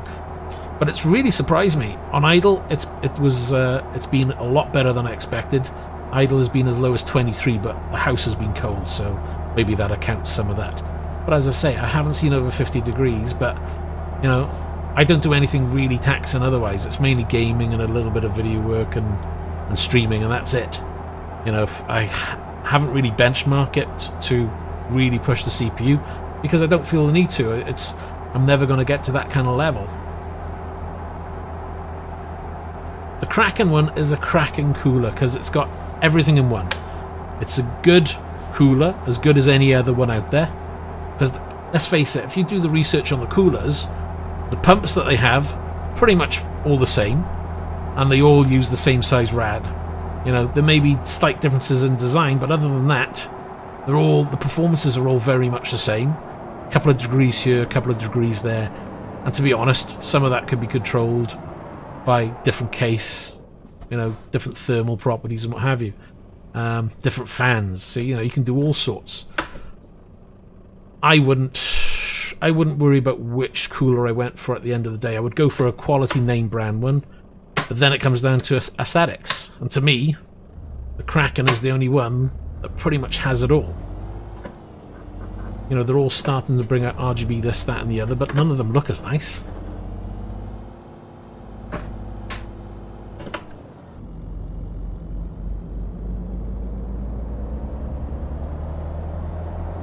And let's face it, when you're spending, you know, thousands of pounds on a PC, you don't want to look at it and go, oh, well, that's just an ugly brick. Granted, I didn't really build mine around a particular design, but I wanted it to look at least half tidy.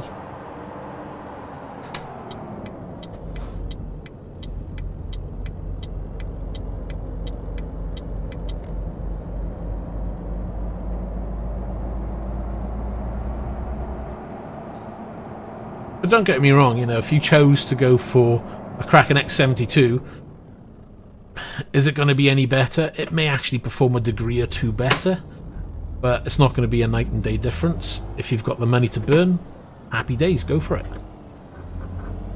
If you want to go for the Corsair, again, it's supposed to be a very good performer. Whether it works out quieter, who knows? Again, what are you got to consider as well as airflow through the case as well? What case are you considering?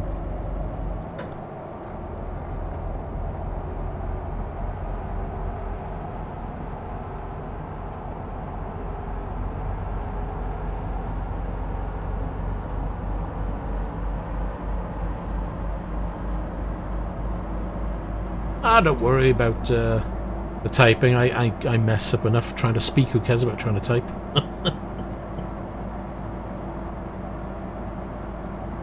See, that's another thing. See, if you get a case that doesn't have good airflow, you're going to kill the parts that you put... Not kill, but you're going to ruin the parts that you put inside your case because they're not going to perform to their best. So you have to be honest, the case is very important. You know, because if you get a case that just blocks off all air, doesn't matter how good your fan is, or how good your exhaust fan is on the back, the case is just going to start warming things up too much. So it is a critical part of the PC when you think about it.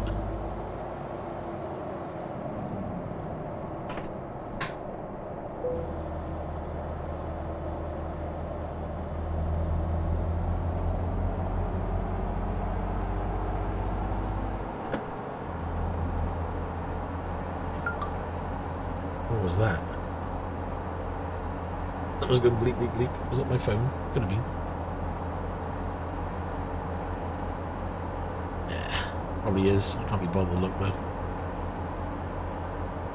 Beep. Swing it round. I wonder how late we are. Oh Jesus! Oh no no no! Oh save! Jeez.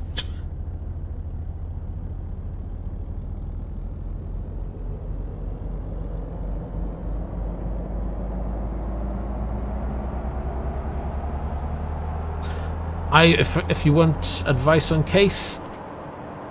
There's a lot of cases out there. You need to decide, do you want it for looks? Do you want it to be as cool as possible? As in, get the best airflow as possible? Do you want a glass side panel case? Do you want glass all over? Do you want plenty of filtration so there's no dust getting in?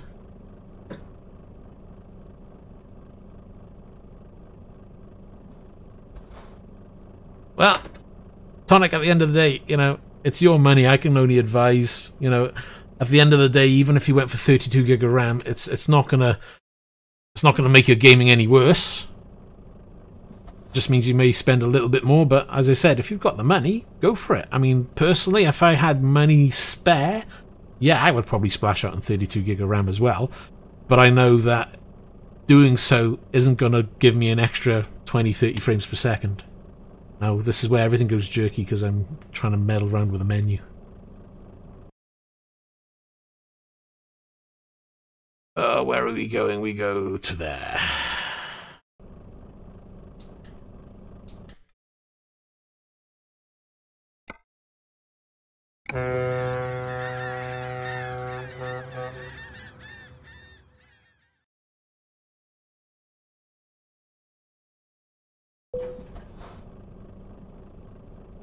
Yeah, so for Super then you need a case that's got good filtration all over it. So you know if you're going to have, and again it depends on where you're mounting your heatsink. With mine, I've got my cooler for the CPU front mounted, so it's got fans blowing in through then the rad, and then fans on the back, blowing into the case, and then I've got a rear mounted fan sucking all that air out of the case and chucking it out the back.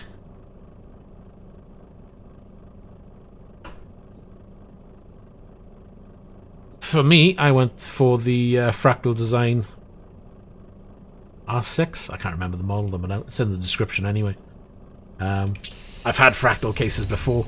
They're not known for the best airflow, but they are a good, quiet case. But again, they've got filters everywhere. There's filters at the back, top, bottom. So you just need to check out the case designs. And it's not a very big case either, but it, you know, it's a TG case, so it's got the toughened glass.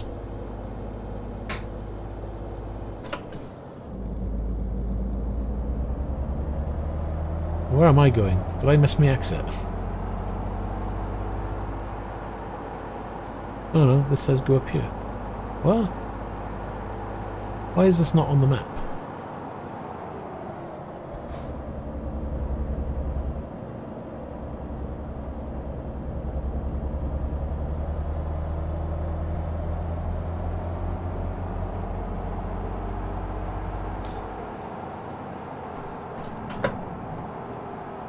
Founders card is good. To be honest, there was a review that did Founders cards and the aftermarket cards inside cases to see how much of a difference there would be depending on where you mounted your fans internally on the case. And there wasn't a huge difference between either. And in some instances, the aftermarket cards actually cooled better than the Founders cards, depending on where you had your radiator for the CPU mounted. But again, we're not talking like, you know, a 20-degree difference. We're maybe talking 8 degrees tops. So it's not going to make or break your system whichever way you go. You know, if you're in the market to try and maximize the performance from everything, then fair enough.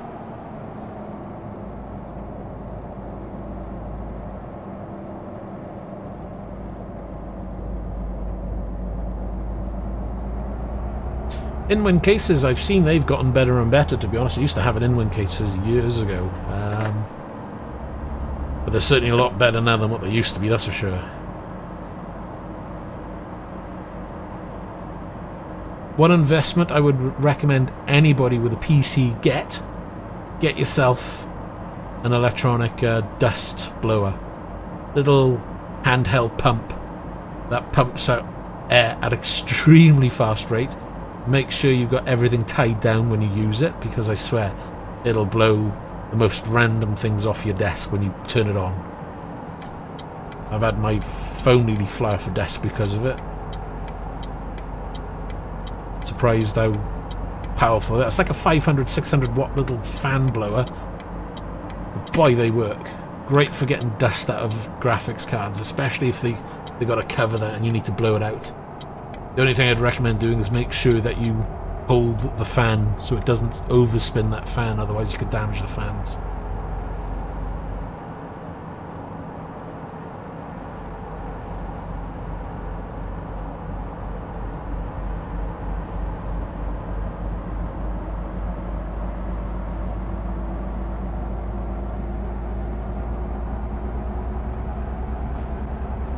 How long have you had the card, and what make is the graphics card?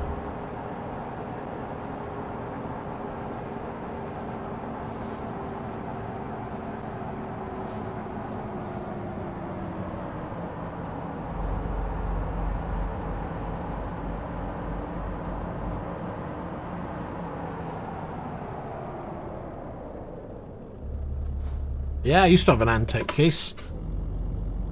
They were really good back in the day. I haven't looked at them for a long while now, though. My last 3 cases,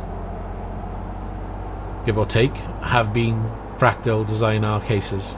I've had an R4, R5, and now this, I think it's an R6 I've got now. They're my go-to cases because they're a good price. You know, they're not extortionate like some cases are.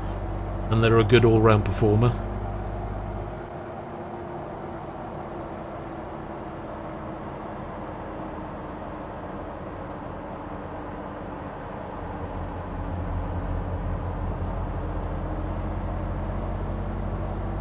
Are you buying 1080?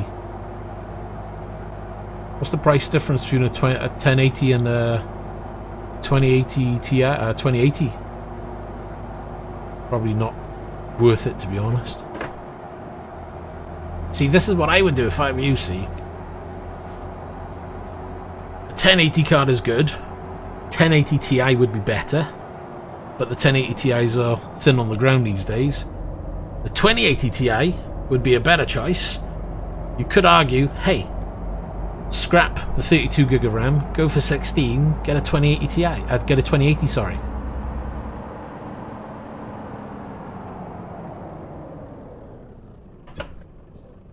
That would be better. But again, it comes down to price, and I don't know what the price difference is between a 1080 and a 2080. Get that past the wife and you're laughing.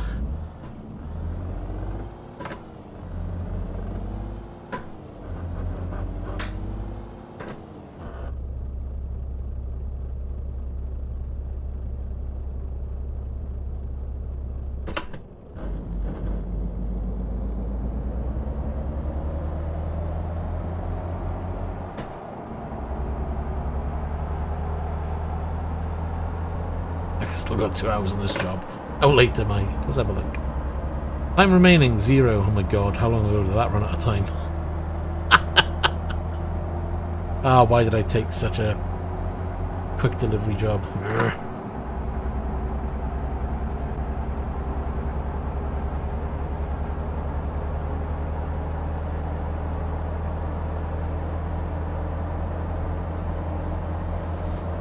My last case was a Fantech P400, I think it was, TG. It was a good little case, a bit restrictive at the front, and that's the one thing. When I changed from that to the R6 that I've got now, temps did drop with that. No. Not the 2080 Ti, the 2080. Because a 1080 card, if a 1080 is going to cost you $669, you're better off going for a 2080, because a 2080 is supposed to be the same speed or slightly faster than a 1080 Ti. So rather than go for a 1080, go for a 2080. It's got a warranty on it. I don't think it's all cards, and most of it seems to be affecting the founders' cards. Some have reported a couple of issues with their base card. I mean, it's your call at the end of the day. Just remember that you've got a 3-year warranty, so if it goes wrong, it goes back to the manufacturer, you'll get a new one or they'll fix it for you.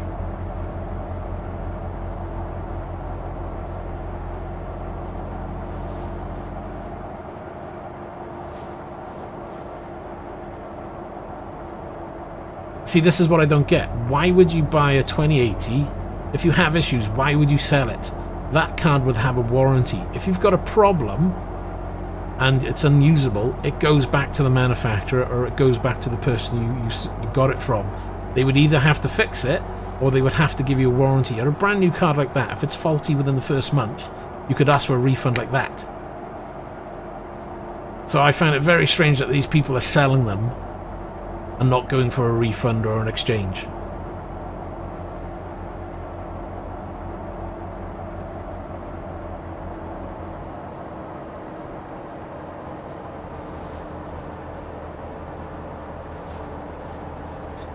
it's your call. I mean, I don't know. It all comes to price.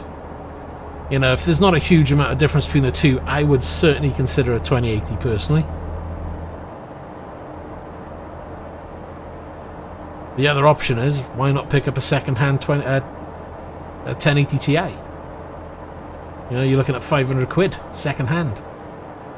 And a lot of them will come with warranties. You could check and see what company will support a warranty to the second person. Oh, jeez. Because I know some companies do.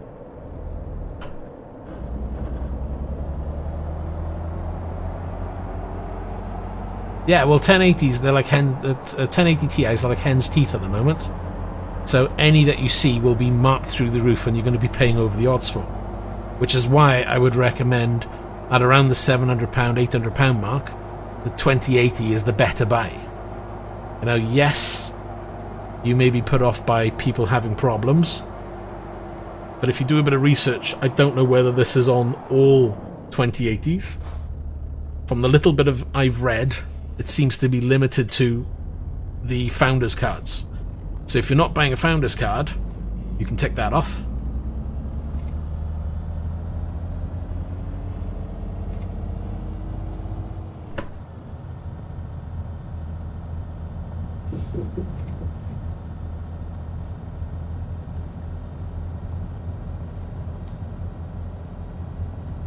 I mean, all I can do is advise, but I think it's worth considering. Just remember that if you go for a 2080, you still get a full 3-year warranty with that card with the manufacturer.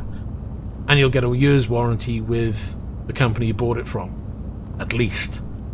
So you've got two avenues to kind of go to when there's an issue, if there's an issue.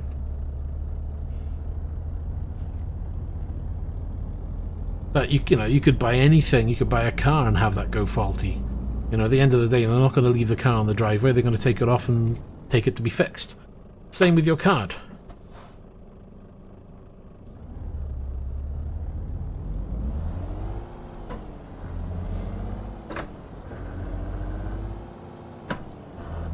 We don't know what the issue is yet with the cards. I'm sure whatever's going on, Nvidia's looking into it. I mean, I bought one of the 970s, I think they were, which had the RAM issue on them. I got to a point where there was nothing they can do, but because of the way it was advertised, they turned around and said, okay, well, we give you the option, you can upgrade your card, we'll refund you your money, and you can change if you want. I did change, but the 970s are still out there and still being used by people, and they still perform just as well.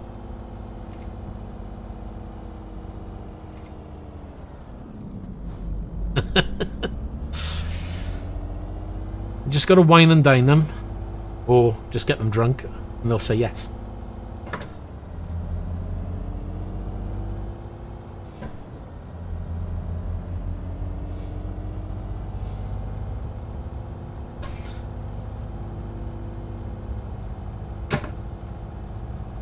Or you just slip it in, replace it instead of the 1080, and hope they don't notice.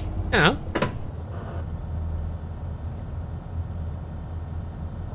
Let's face it though, the likelihood of that is rather slim.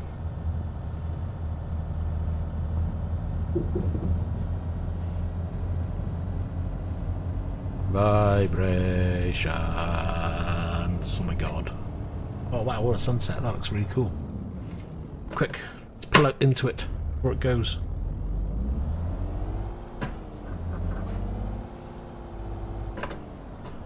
Check it out. Oh no, it's vanishing. No. That looks really nice. I hid my gaming PC.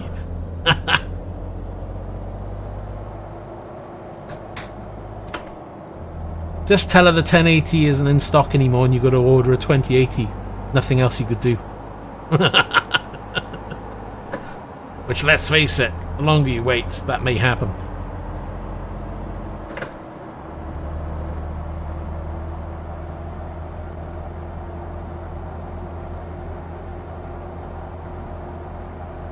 But I tell you now, there's a marked difference in performance compared to a 1080 and a 2080. That would be on my list for sure, rather than the 32 gig. It's your call. Make a secret bank. Yeah. I'm afraid to say if she's got an eagle eye, I don't think there's anything he could do. He's lucky he can just about breathe without us checking it.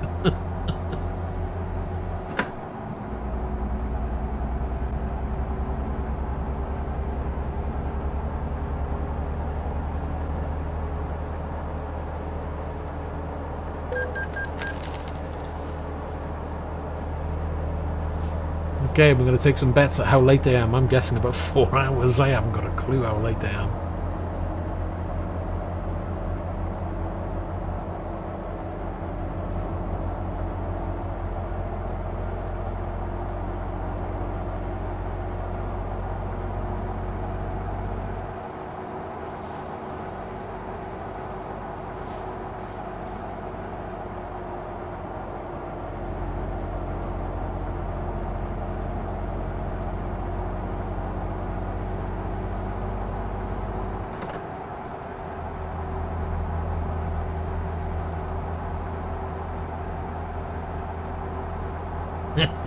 Yeah, I thought as much.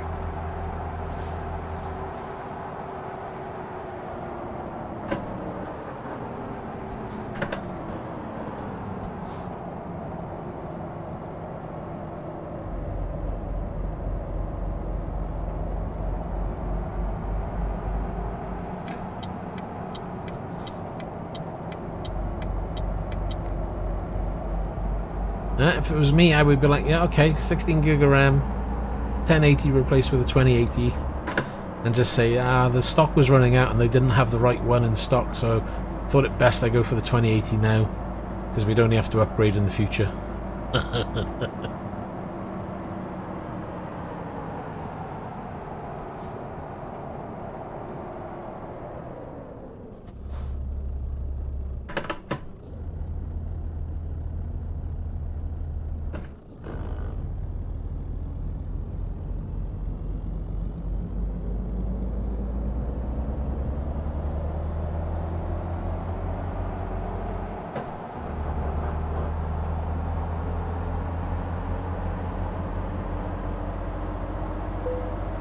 Oh, fuel. Jesus. Oh, we're only around the corner. We're good.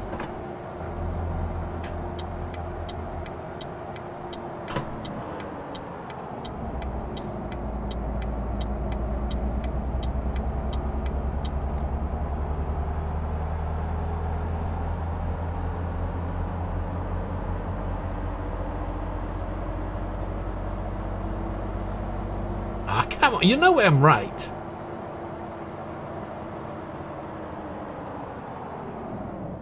At the back of your mind, you're sitting there thinking, you know what, he makes sense. You know, I could squeeze in a 2080 easy.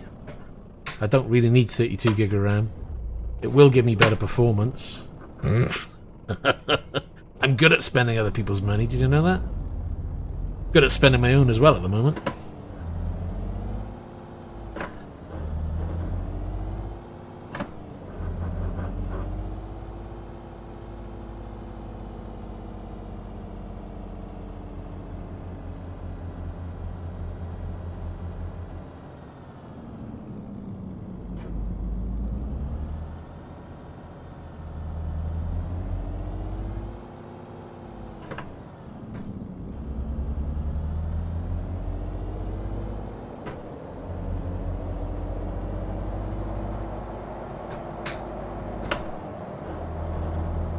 Oh, I've had my fair share of blood out of a stone.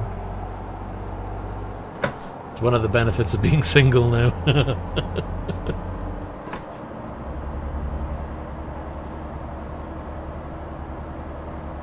Take care, Super.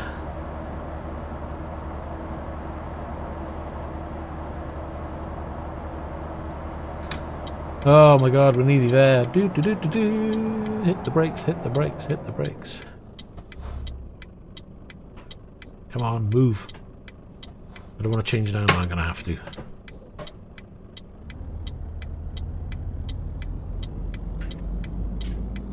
And it's a red light.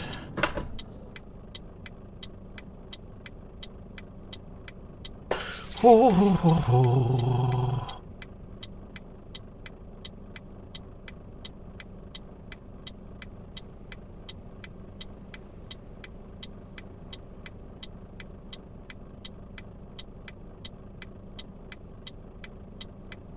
Come on.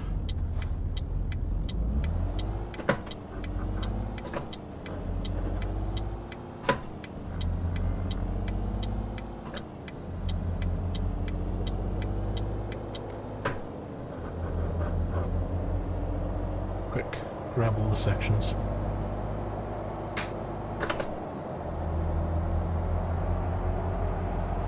Right, there's another depot up here on the right. We'll grab that as well. I better be up over 81% because I'm not going to be happy because it's going up so slow. It's like pulling teeth.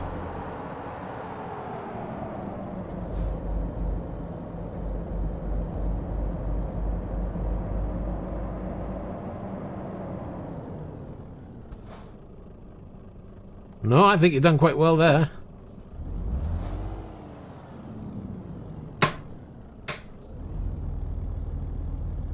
What wheel did you get yourself? Oh my god, did I put that back on? Jeez.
Can't remember the name of the wheel. It made that big an impact. Come on. Can't forget that. It's an important part. It's an integral part of the system.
Oakley dokley.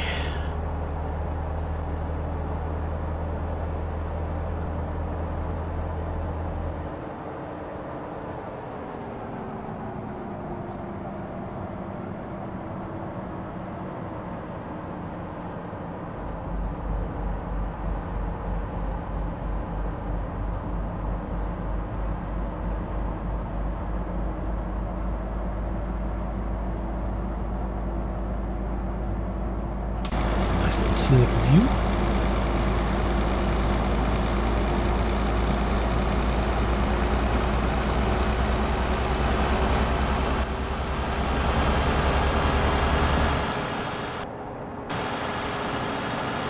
Ah, T300, yeah, good wheel.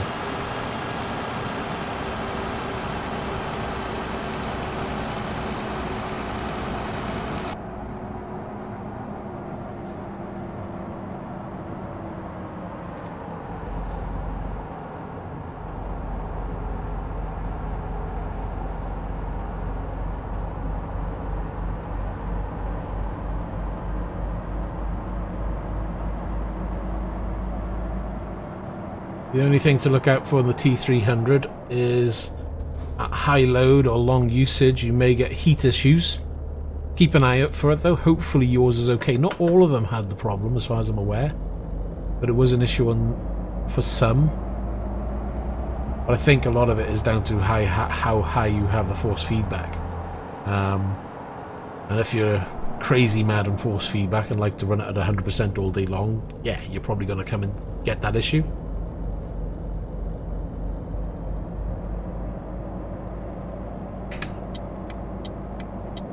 Hey, BLT, making lettuce and tomato transports.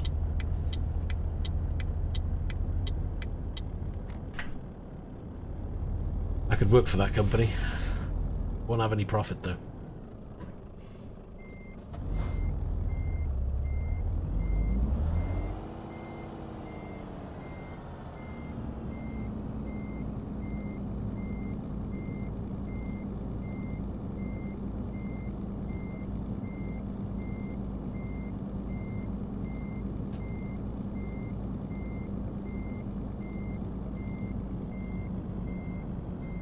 Whoa. Gently, that was a bit too steep. I don't know, tell me about it. I know that feeling. Forget more and more, get tongue-tied more and more. I was like, oh my god, what's going on?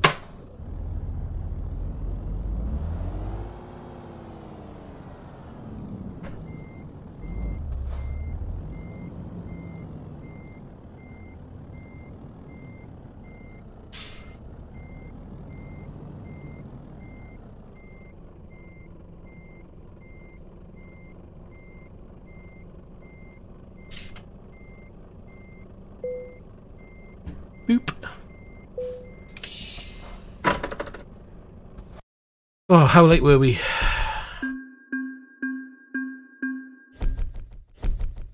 Nine hours and 18 minutes. Really? I was that long out there? Holy moly. Right, this better hit. 81%. Oh, that was a good jump. 81.30. That's a good start. I know it doesn't seem like a lot, but trust me, that's a lot. When you get up to this kind of map percentage, it's hard work. Oh, look at this. Okay.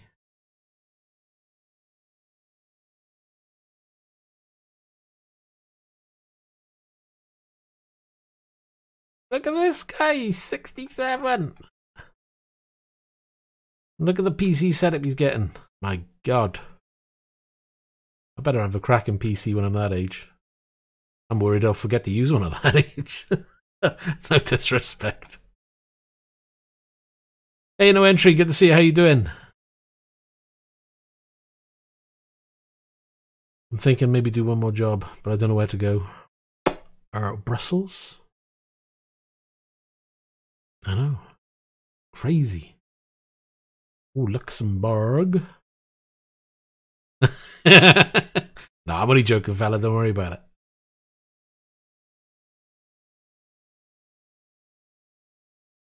Yeah, happy New Year, happy Christmas, happy Hanukkah, you know the drill. Gotta remember all the holidays, and I certainly can't.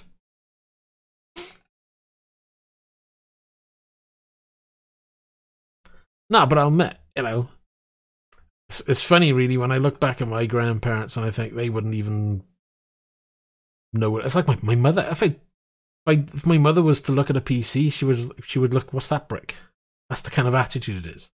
I mean, I've been brought up with computers since I was young, so I kind of hope I'd be the same at, you know, coming up to the age of 60, 70, that I'd have a PC and still be using one. But I deal with people all day in, day out with regards to PCs, and I see the other side of it, where you got people then who have dementia and who don't understand PCs, and yet they've been using PCs all their life, and it's like, really hope I can last long enough where I can still enjoy and use a PC. I'm not saying you're at that age, don't get me wrong, I'm not talking about you, I'm just talking in general. So good on you for that. I mean, that's something I hope I'm doing. Absolutely. In a way, by doing this now, I'm hoping it keeps my mind active enough to still remember all this shit.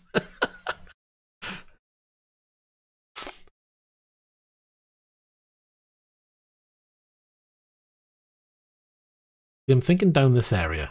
There's a couple of greys. Where the hell would you start from to cover them? Because if you go north, you're not going to, you know, it's just frustrating. Or do I work out of here? Maybe Roscoff is a good starting point. Let's have a look there.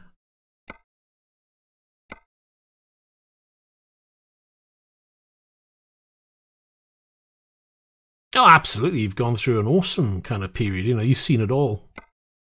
Growing right from the start. I mean, my first starting point with the likes of the Commodore 64, Commodore Amiga, and ZX Spectrums and BBC Micros and things like that, you know?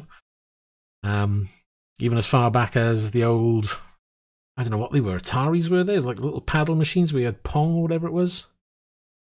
And they were like little machines with wood trimmings. It was like, you don't get that these days. Although Atari are trying to bring one back, aren't they?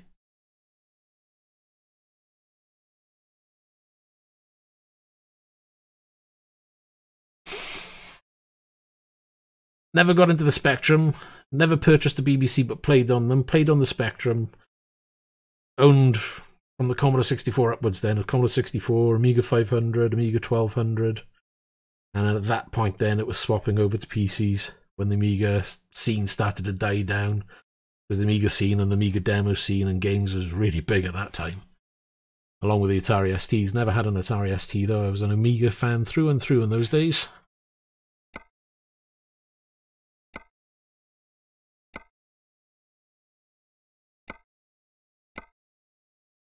I need something that goes into the middle of France would be nice. Maybe I can access some of these roads, or maybe down there.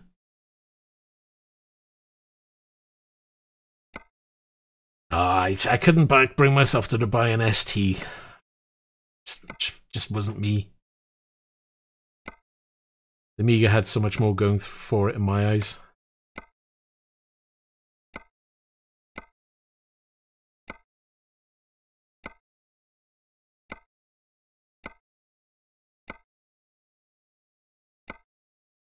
No, I don't want canned pork. Why does everybody want to go over there? Go away. Okay, what's this place?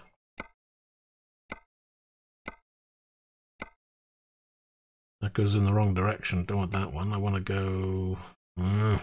See, I knew this would be a problem.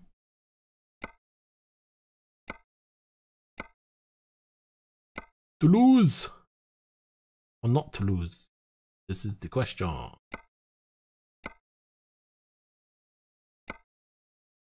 Lyon, Luxembourg, Montpellier. Well, I'm thinking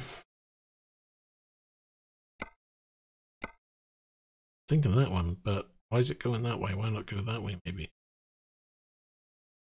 What was the other one? We come across and down? See, why the old rush jobs? Why can't they be nice, easy ones? It goes into Paris.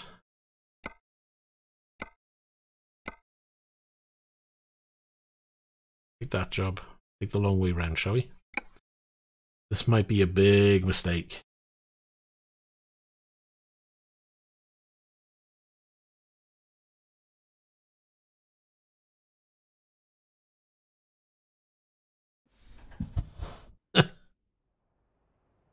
I think I started my midlife crisis when I was really young then, because that's all I've ever done is buy tech. Right, let's have a look at the map. Oi. Whichever way you go.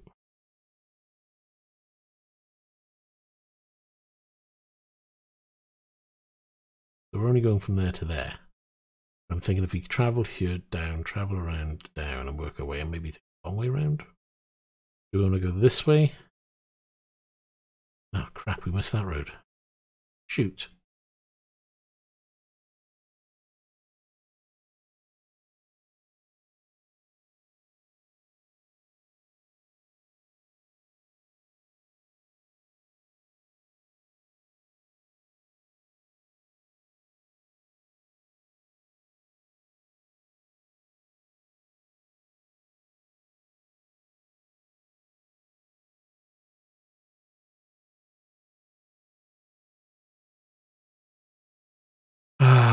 That's so frustrating, because even if I go back up that way, you can't get it.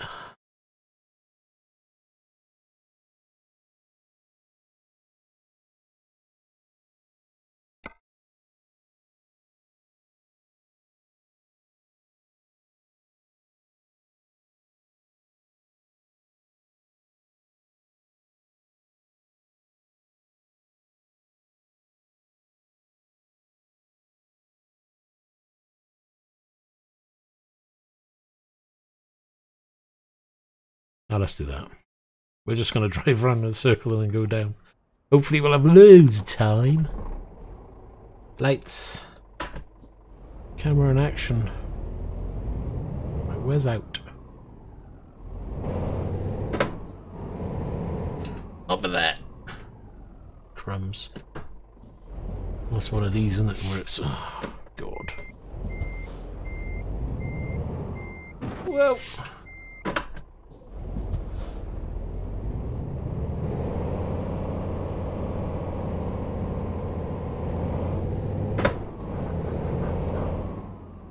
Right then. I've missed the exit, that's the inn. Oh my God.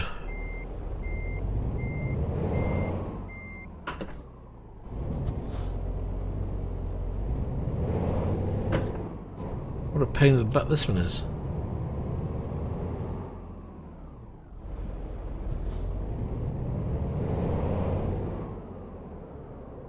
Right, hold on. So we go left, left again, go all the way around. Oh my God, there's a shed load of roads to map before we even leave.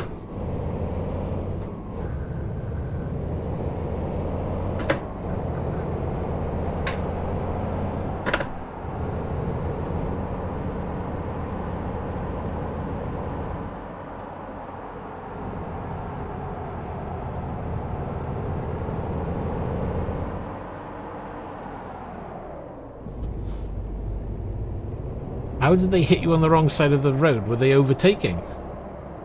Or were you on the wrong side of the road?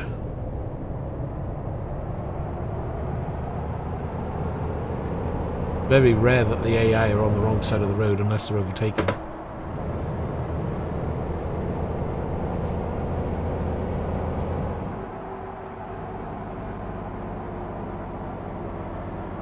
Yeah, usually they slow down and put, because usually they're supposed to slow down, put the ambers on, aren't they? That's a surprising one. You're not running a mod, are you? Like a traffic mod?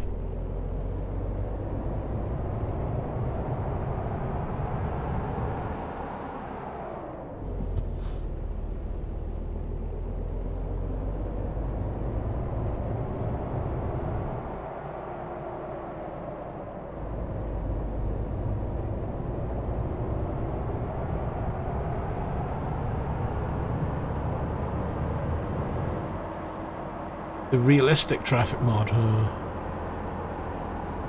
I use the Jazzy Cat's AI. How is the realistic traffic mod kept up to date? I haven't touched that in a long time. I've used Jazzy Cats and stuck with that ever since. I must admit I don't really get that type of problem.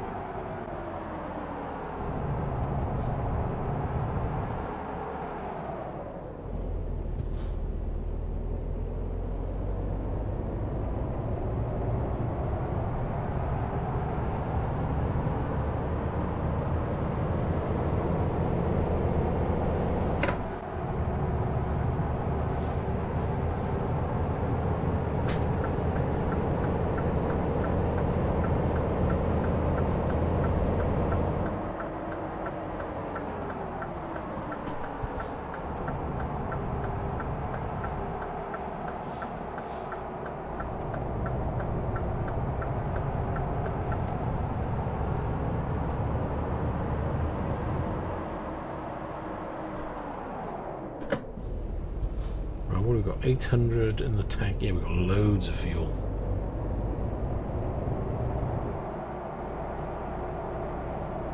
Well, it's worth checking to see if they're keeping the mod up to date.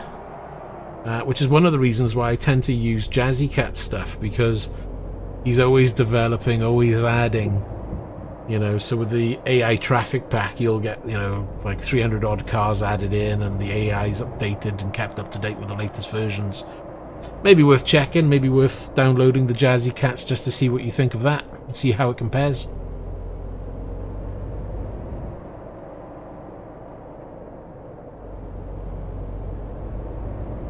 Good night, Tonic. Enjoy your cocoa. I'm jealous of that. I wouldn't mind some of that right now. Right, where's this? Oh, okay, there's a little depot that's kind of buried down there, but how do you... Where's the entry point then? Oh, it's up there, is it? Must be a dirt road, I missed it.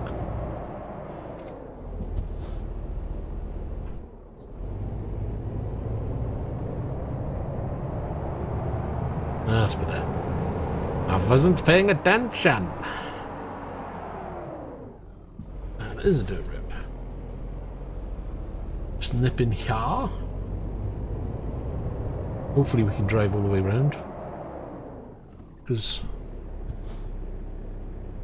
Oh, okay, there's two sections to this.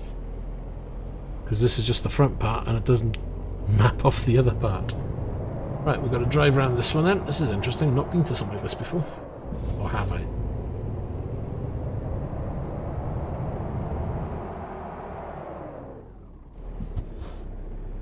Hello there, AM. How you doing?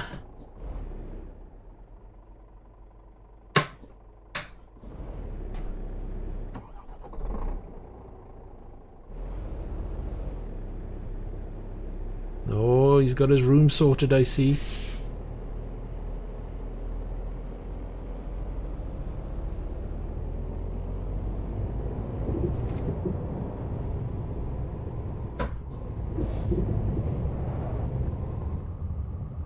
Probably have been to one of these before, just not really paid attention to how it's laid out. Usually in the dark. Oh, that's rather bumpy.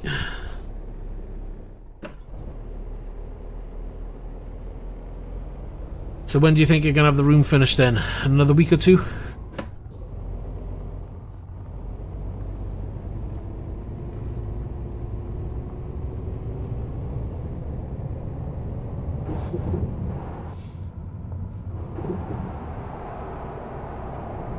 Right. I think we are free to go. But we'll go this way. Because why the hell not?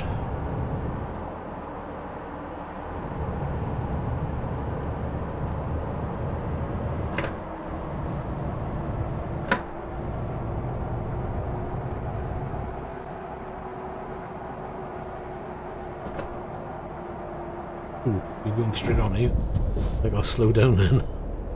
If I crash in the back of you. So what have we got? 7 hours to do this job. Well, it's going to take us 7 hours and 42, but we've got 7 hours and 14 minutes. Ooh, I better crack on then.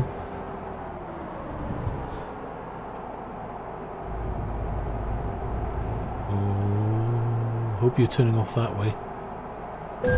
Nope, you're not turning off that way. Oops.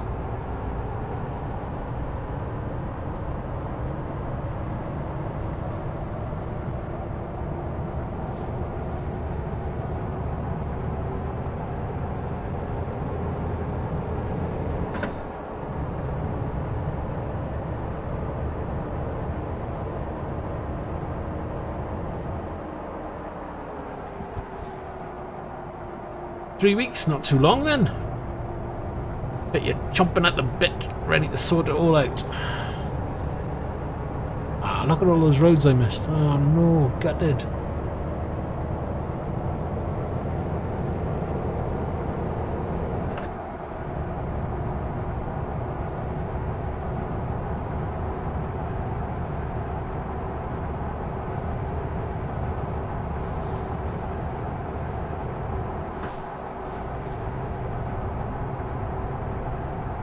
Cool. We'll have a goosey gander later.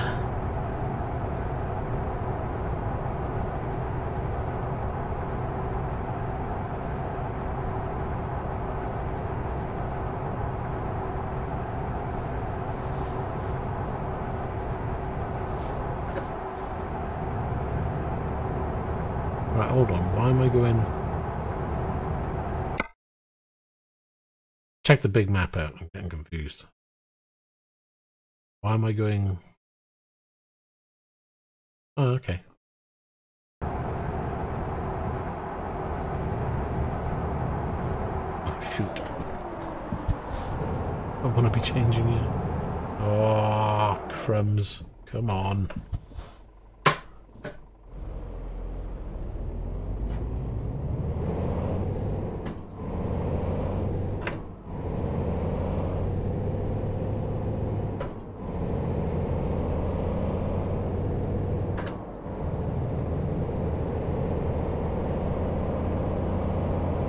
Well, it's like anything, you put your mind to it, it's always a surprise what you can make at the end of it. A little bit of work and ingenuity goes a long way.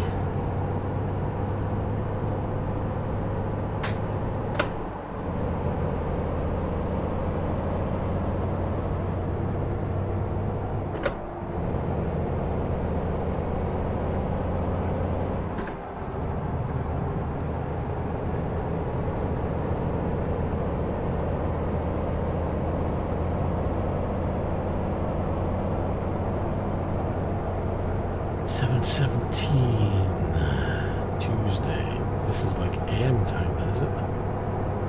Early morning.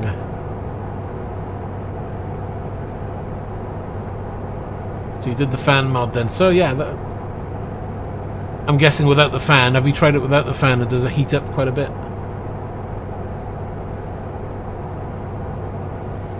And that'll only be more when you get a wheel, because you're moving more with a wheel then.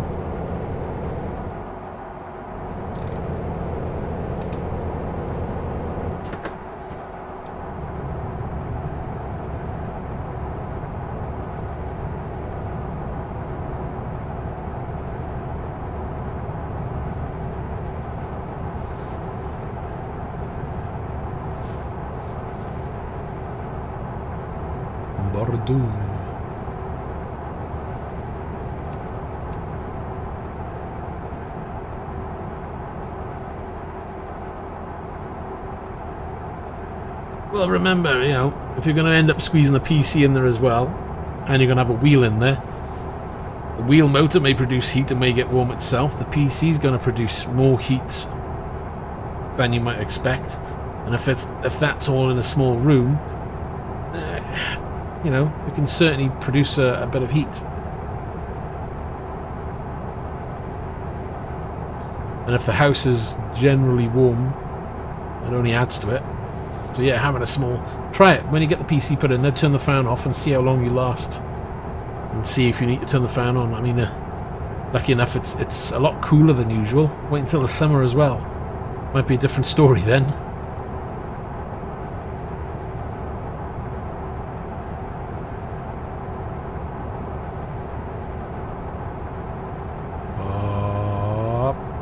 Or swap. That was close.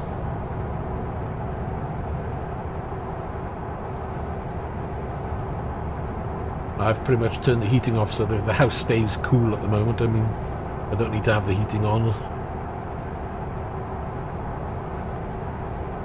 But if I put the heating on, yeah, it gets toasty warm. Not a problem.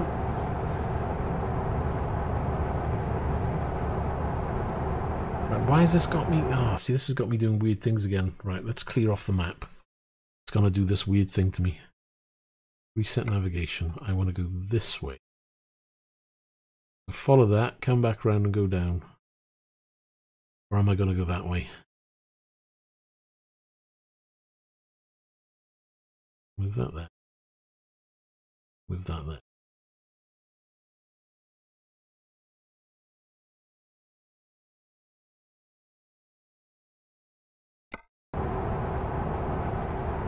Right, straight on.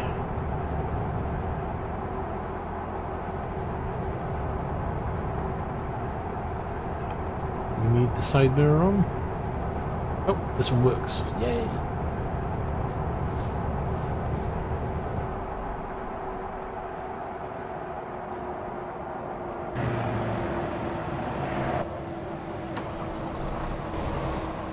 That was good. Turn the engine off. Awesome timing.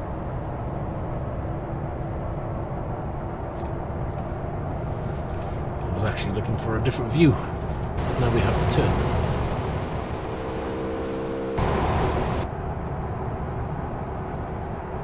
Wait, what are we turning for? Oh no, okay. Because the road actually goes around that way. I so doubt this sat enough because it's taking me on random trips sometimes.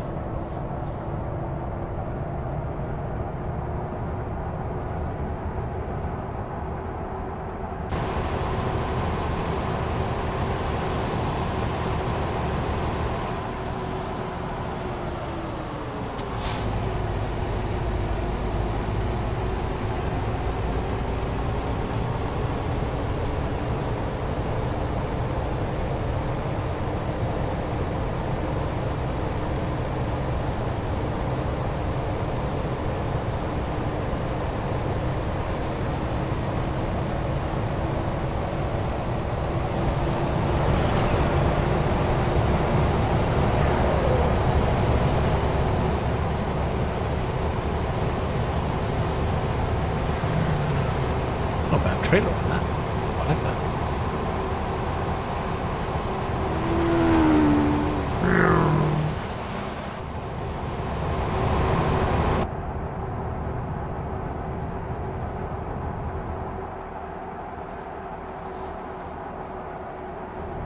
Junkyard Simulator. No, what's it called?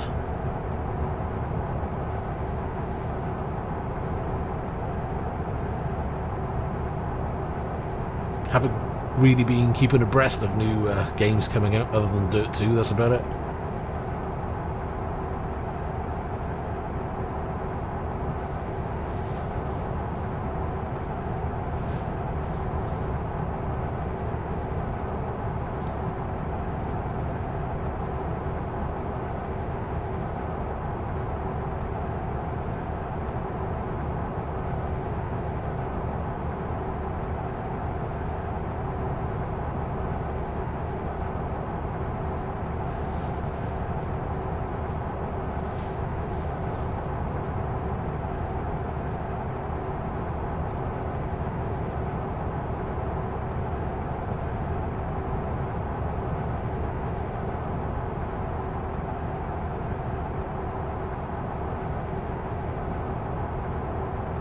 Who are they made by though?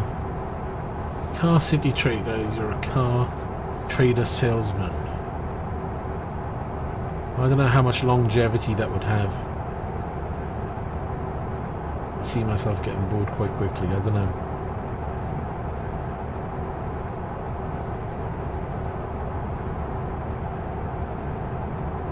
That's different.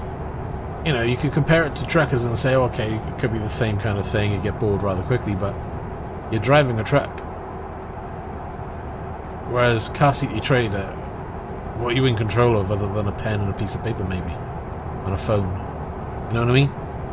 Unless, of course, you're having to go to look for cars and you get to drive the cars back and stuff and they interact that way. I don't know, I'd have to see how they're implementing the sales, and is it just a sales game and you're just staring at a computer screen in the game, or are they taking it to like a first person level where you're walking around the sales office, you're doing test drives with customers, you're picking up cars, bringing them back, and you know what I mean? If it's literally just here's a screen and buy and sell, I don't know, might not be a lot to do in the game, you know. Once you've gone through it a few times, it might become repetitive and boring. The Junkyard Simulator sounds like it could be good, but then that's one of the reasons why I picked up Wrench, because I found Wrench, that's an early access game, it's VR and desktop support as well, but the VR aspect of it really drew me in, because I thought, you know, I like the idea of these, you know, car simulator games where you get to build them up and repair them, or do them from scratch, you know.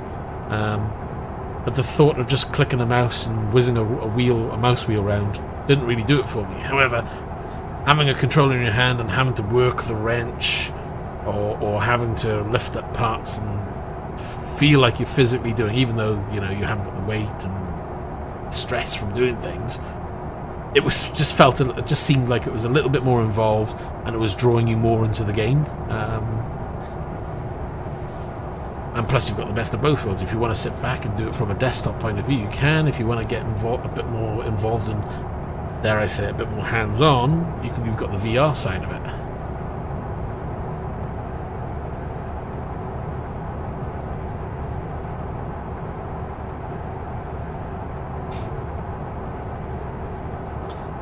You know, car mechanics simulators got it pretty much wrapped up.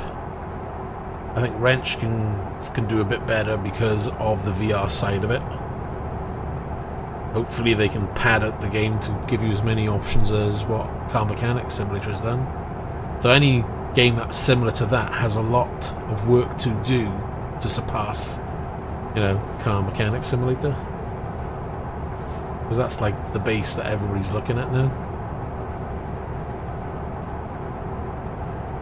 Yeah, I bought the older version. I never bought the new one because when I found out Wrench was coming out, I thought, nah, I'm going to wait for Wrench because I like the sound of Wrench. And for the little bit I've played, because it is still early access, it is very good. I'd like there to be a lot more content, and that will come in time, and hopefully, you know, if they put the same level of content that Car Mechanic has, it's going to be as good as, if not better than.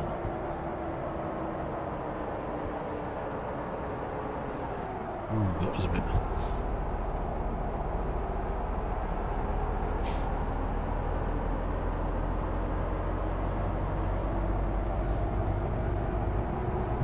too long on this job. We'll have a look at job time now. 3 hours and 13. Oh, my ETA is 2 hours 58. That's assuming I don't do any detours on the way.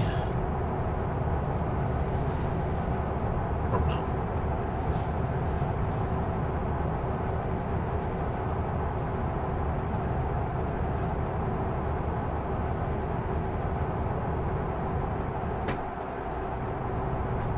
Okay, we're going to cruise the rest of this. It'd be nice if we can get up to 82% with this run, but I highly doubt it because we haven't picked up many roads and they're not very long on this one. I need to be that side, I can pick up that road over there.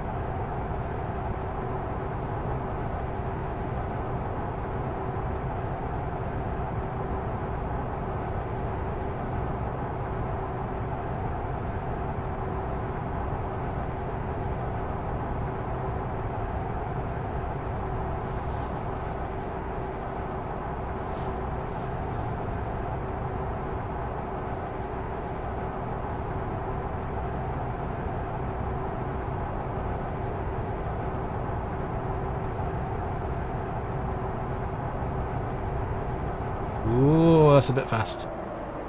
Slowing it down.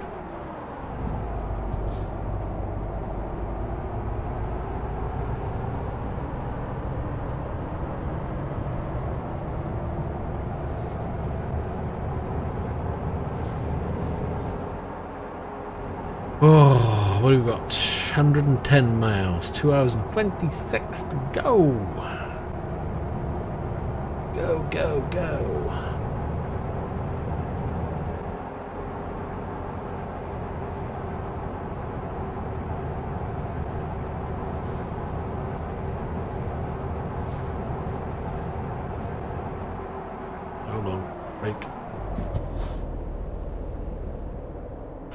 Come on, you didn't need to slow down that much.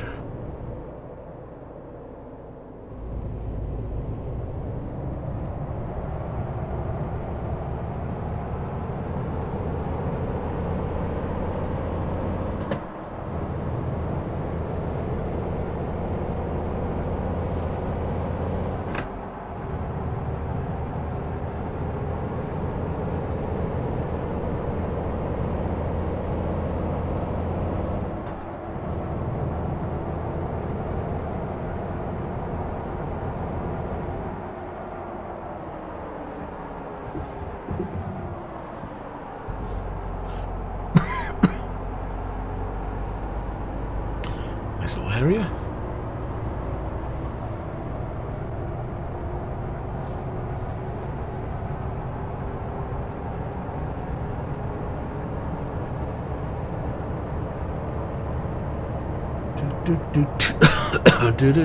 Excuse me.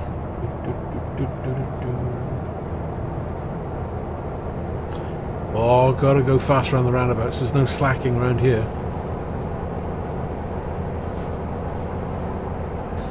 I've got a package to deliver. I mean, come on. Got a package, people.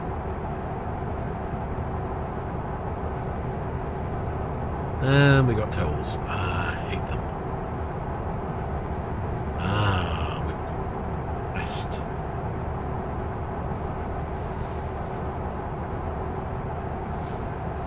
And slow down quickly. Now.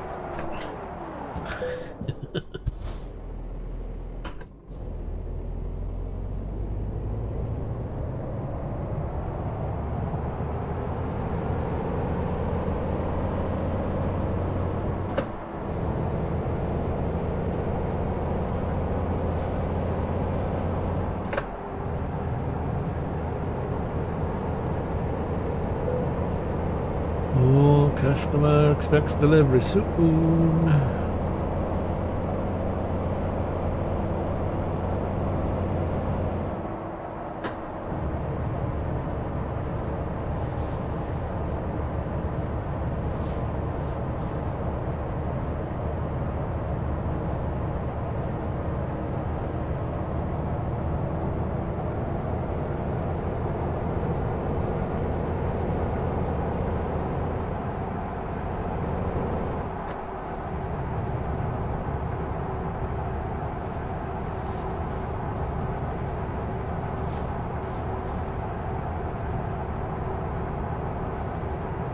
Ooh la la la. Map. I can see a road up ahead, but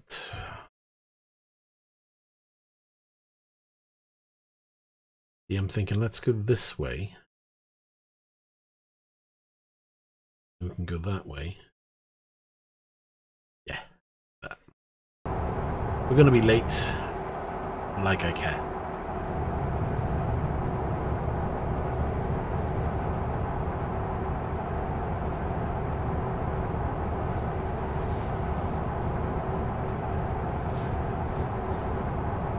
The distance now, so 1 hour 33, ETA 4 hours and 5 minutes. We got 1 hour 43 to get there. Yeah, we're gonna be like 3 hours late.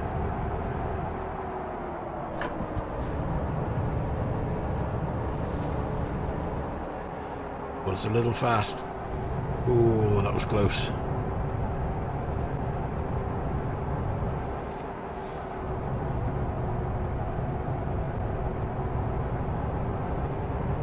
Trying to bring the hours down. It's down to 3 hours 55 for ETA. We might just be 2 hours late. Out of my way.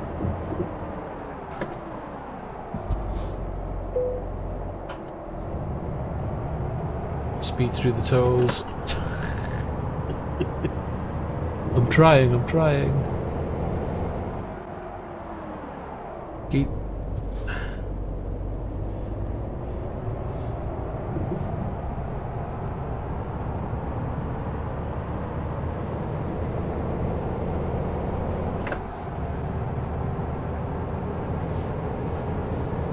To 1 hour and 8 minutes, and I've got 2 hours and 3 hours and 40. Not a good sign.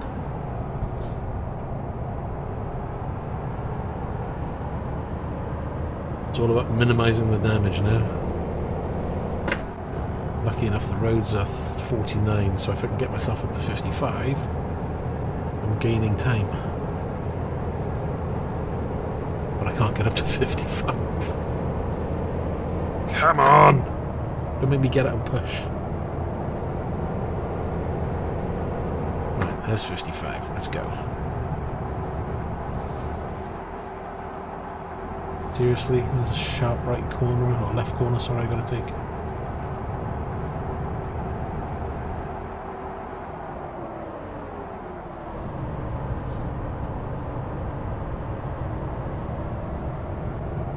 Yeah, it's 23, 50 minutes to go.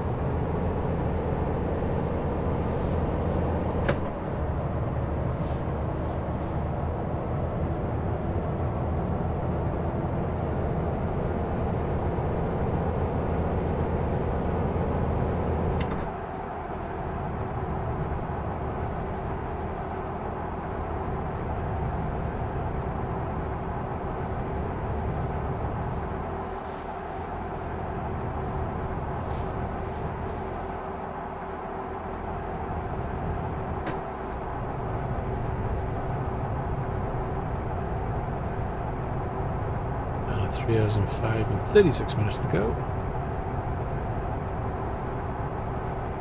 But there's a garage down there on the left. I've got to pick that up. I can't let that go.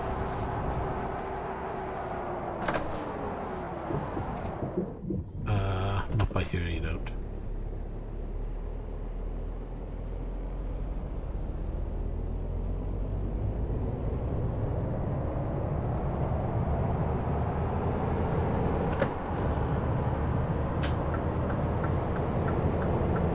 And 56. No one's coming because I'm cutting that corner.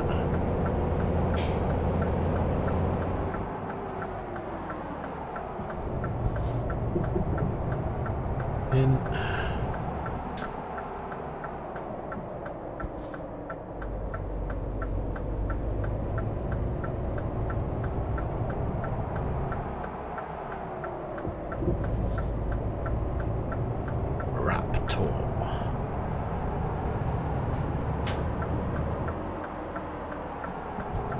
Going, let's go. 18 minutes down to 2 hours 54. So the question is now, how much time can I scrape off in the next 15 minutes? Not a lot.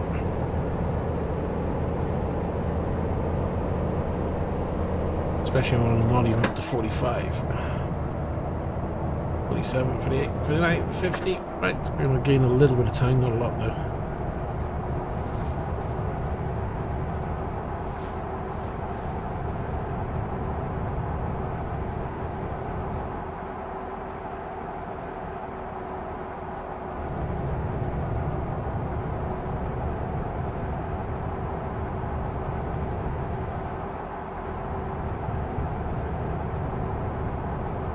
So 2 minutes, 1 minute.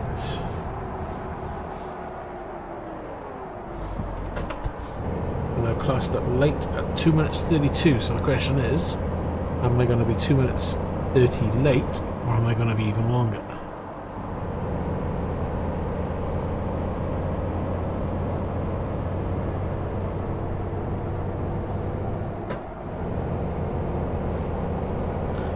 Take your bets.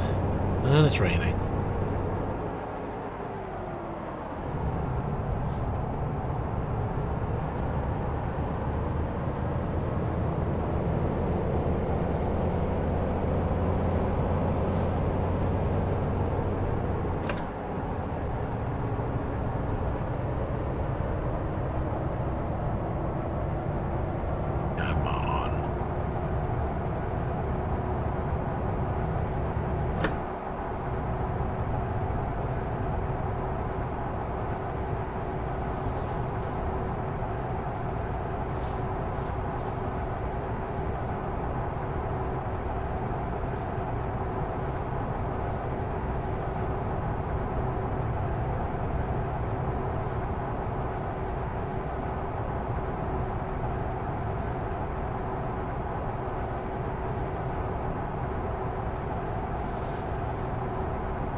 1 hour and 18, time's flying by.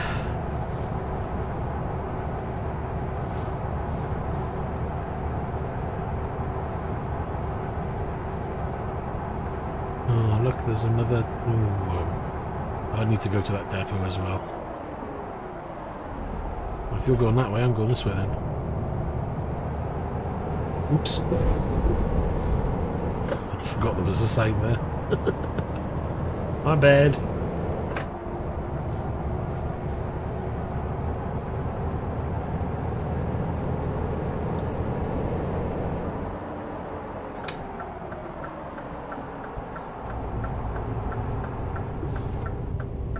Oh, look at the vibration on that one.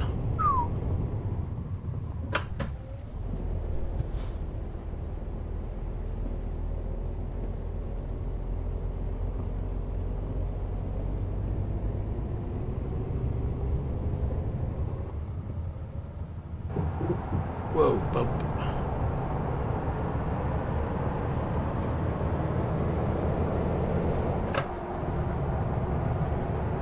We're trying to race to our destination and pick up all those roads. Look at that plane take off. Jeez, just over the trees.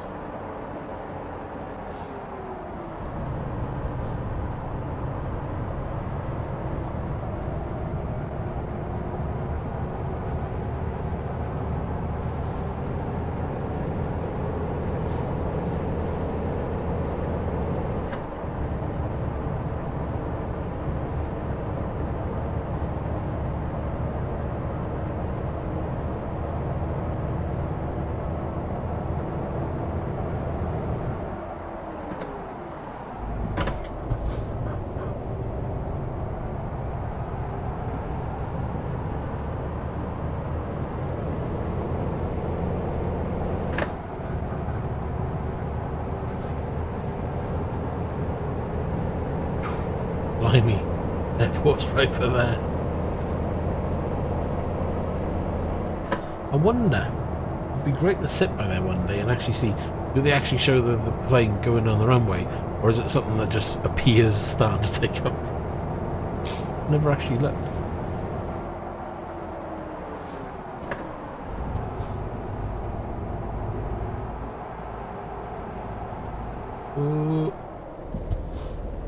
Going a little too fast.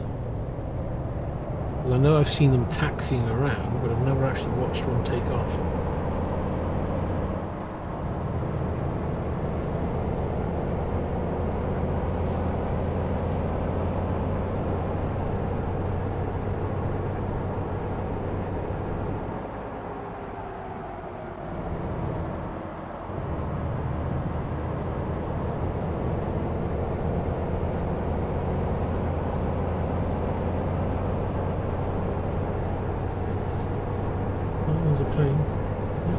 Just taxi and take off.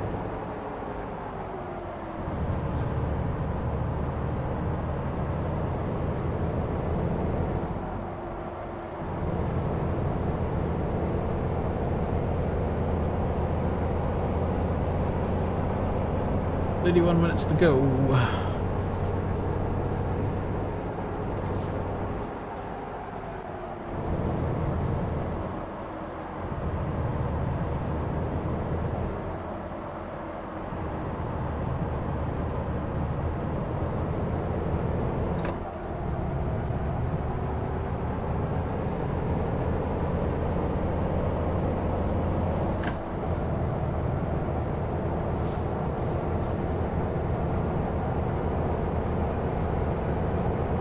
Let's have a look out, shall we?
Not too far away. Couple corners and we are there. Let tram go. Gotta keep up with it.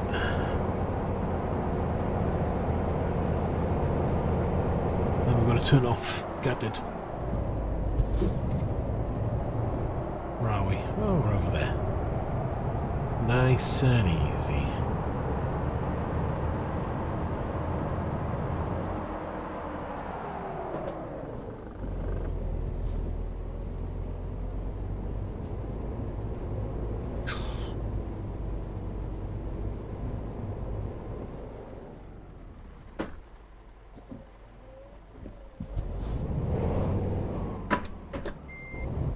You gotta get it in reverse first, wouldn't it?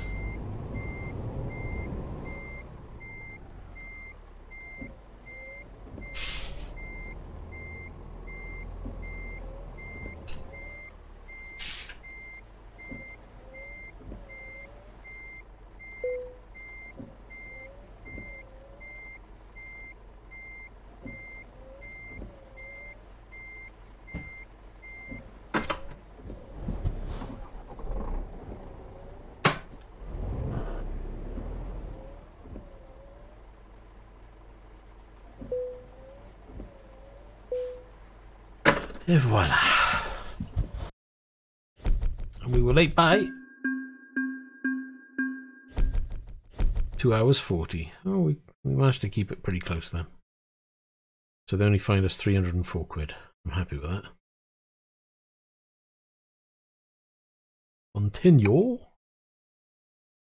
So percentage is... We didn't crack 82. I was hoping to do 82. Ah! But there is a sea of yellow out there. Getting harder and harder to pick off the zones to give you lots of roads like in the early days. Right, and so that's it for me. It's getting late for me, so I'm going to leave it there. I'm going to knock it on the head, so to speak, and we'll come back to this another day. Hope you've enjoyed. If you have, please leave a like and subscribe as usual. And as always, we'll see you in the next video. So take care, and I'll speak to you soon.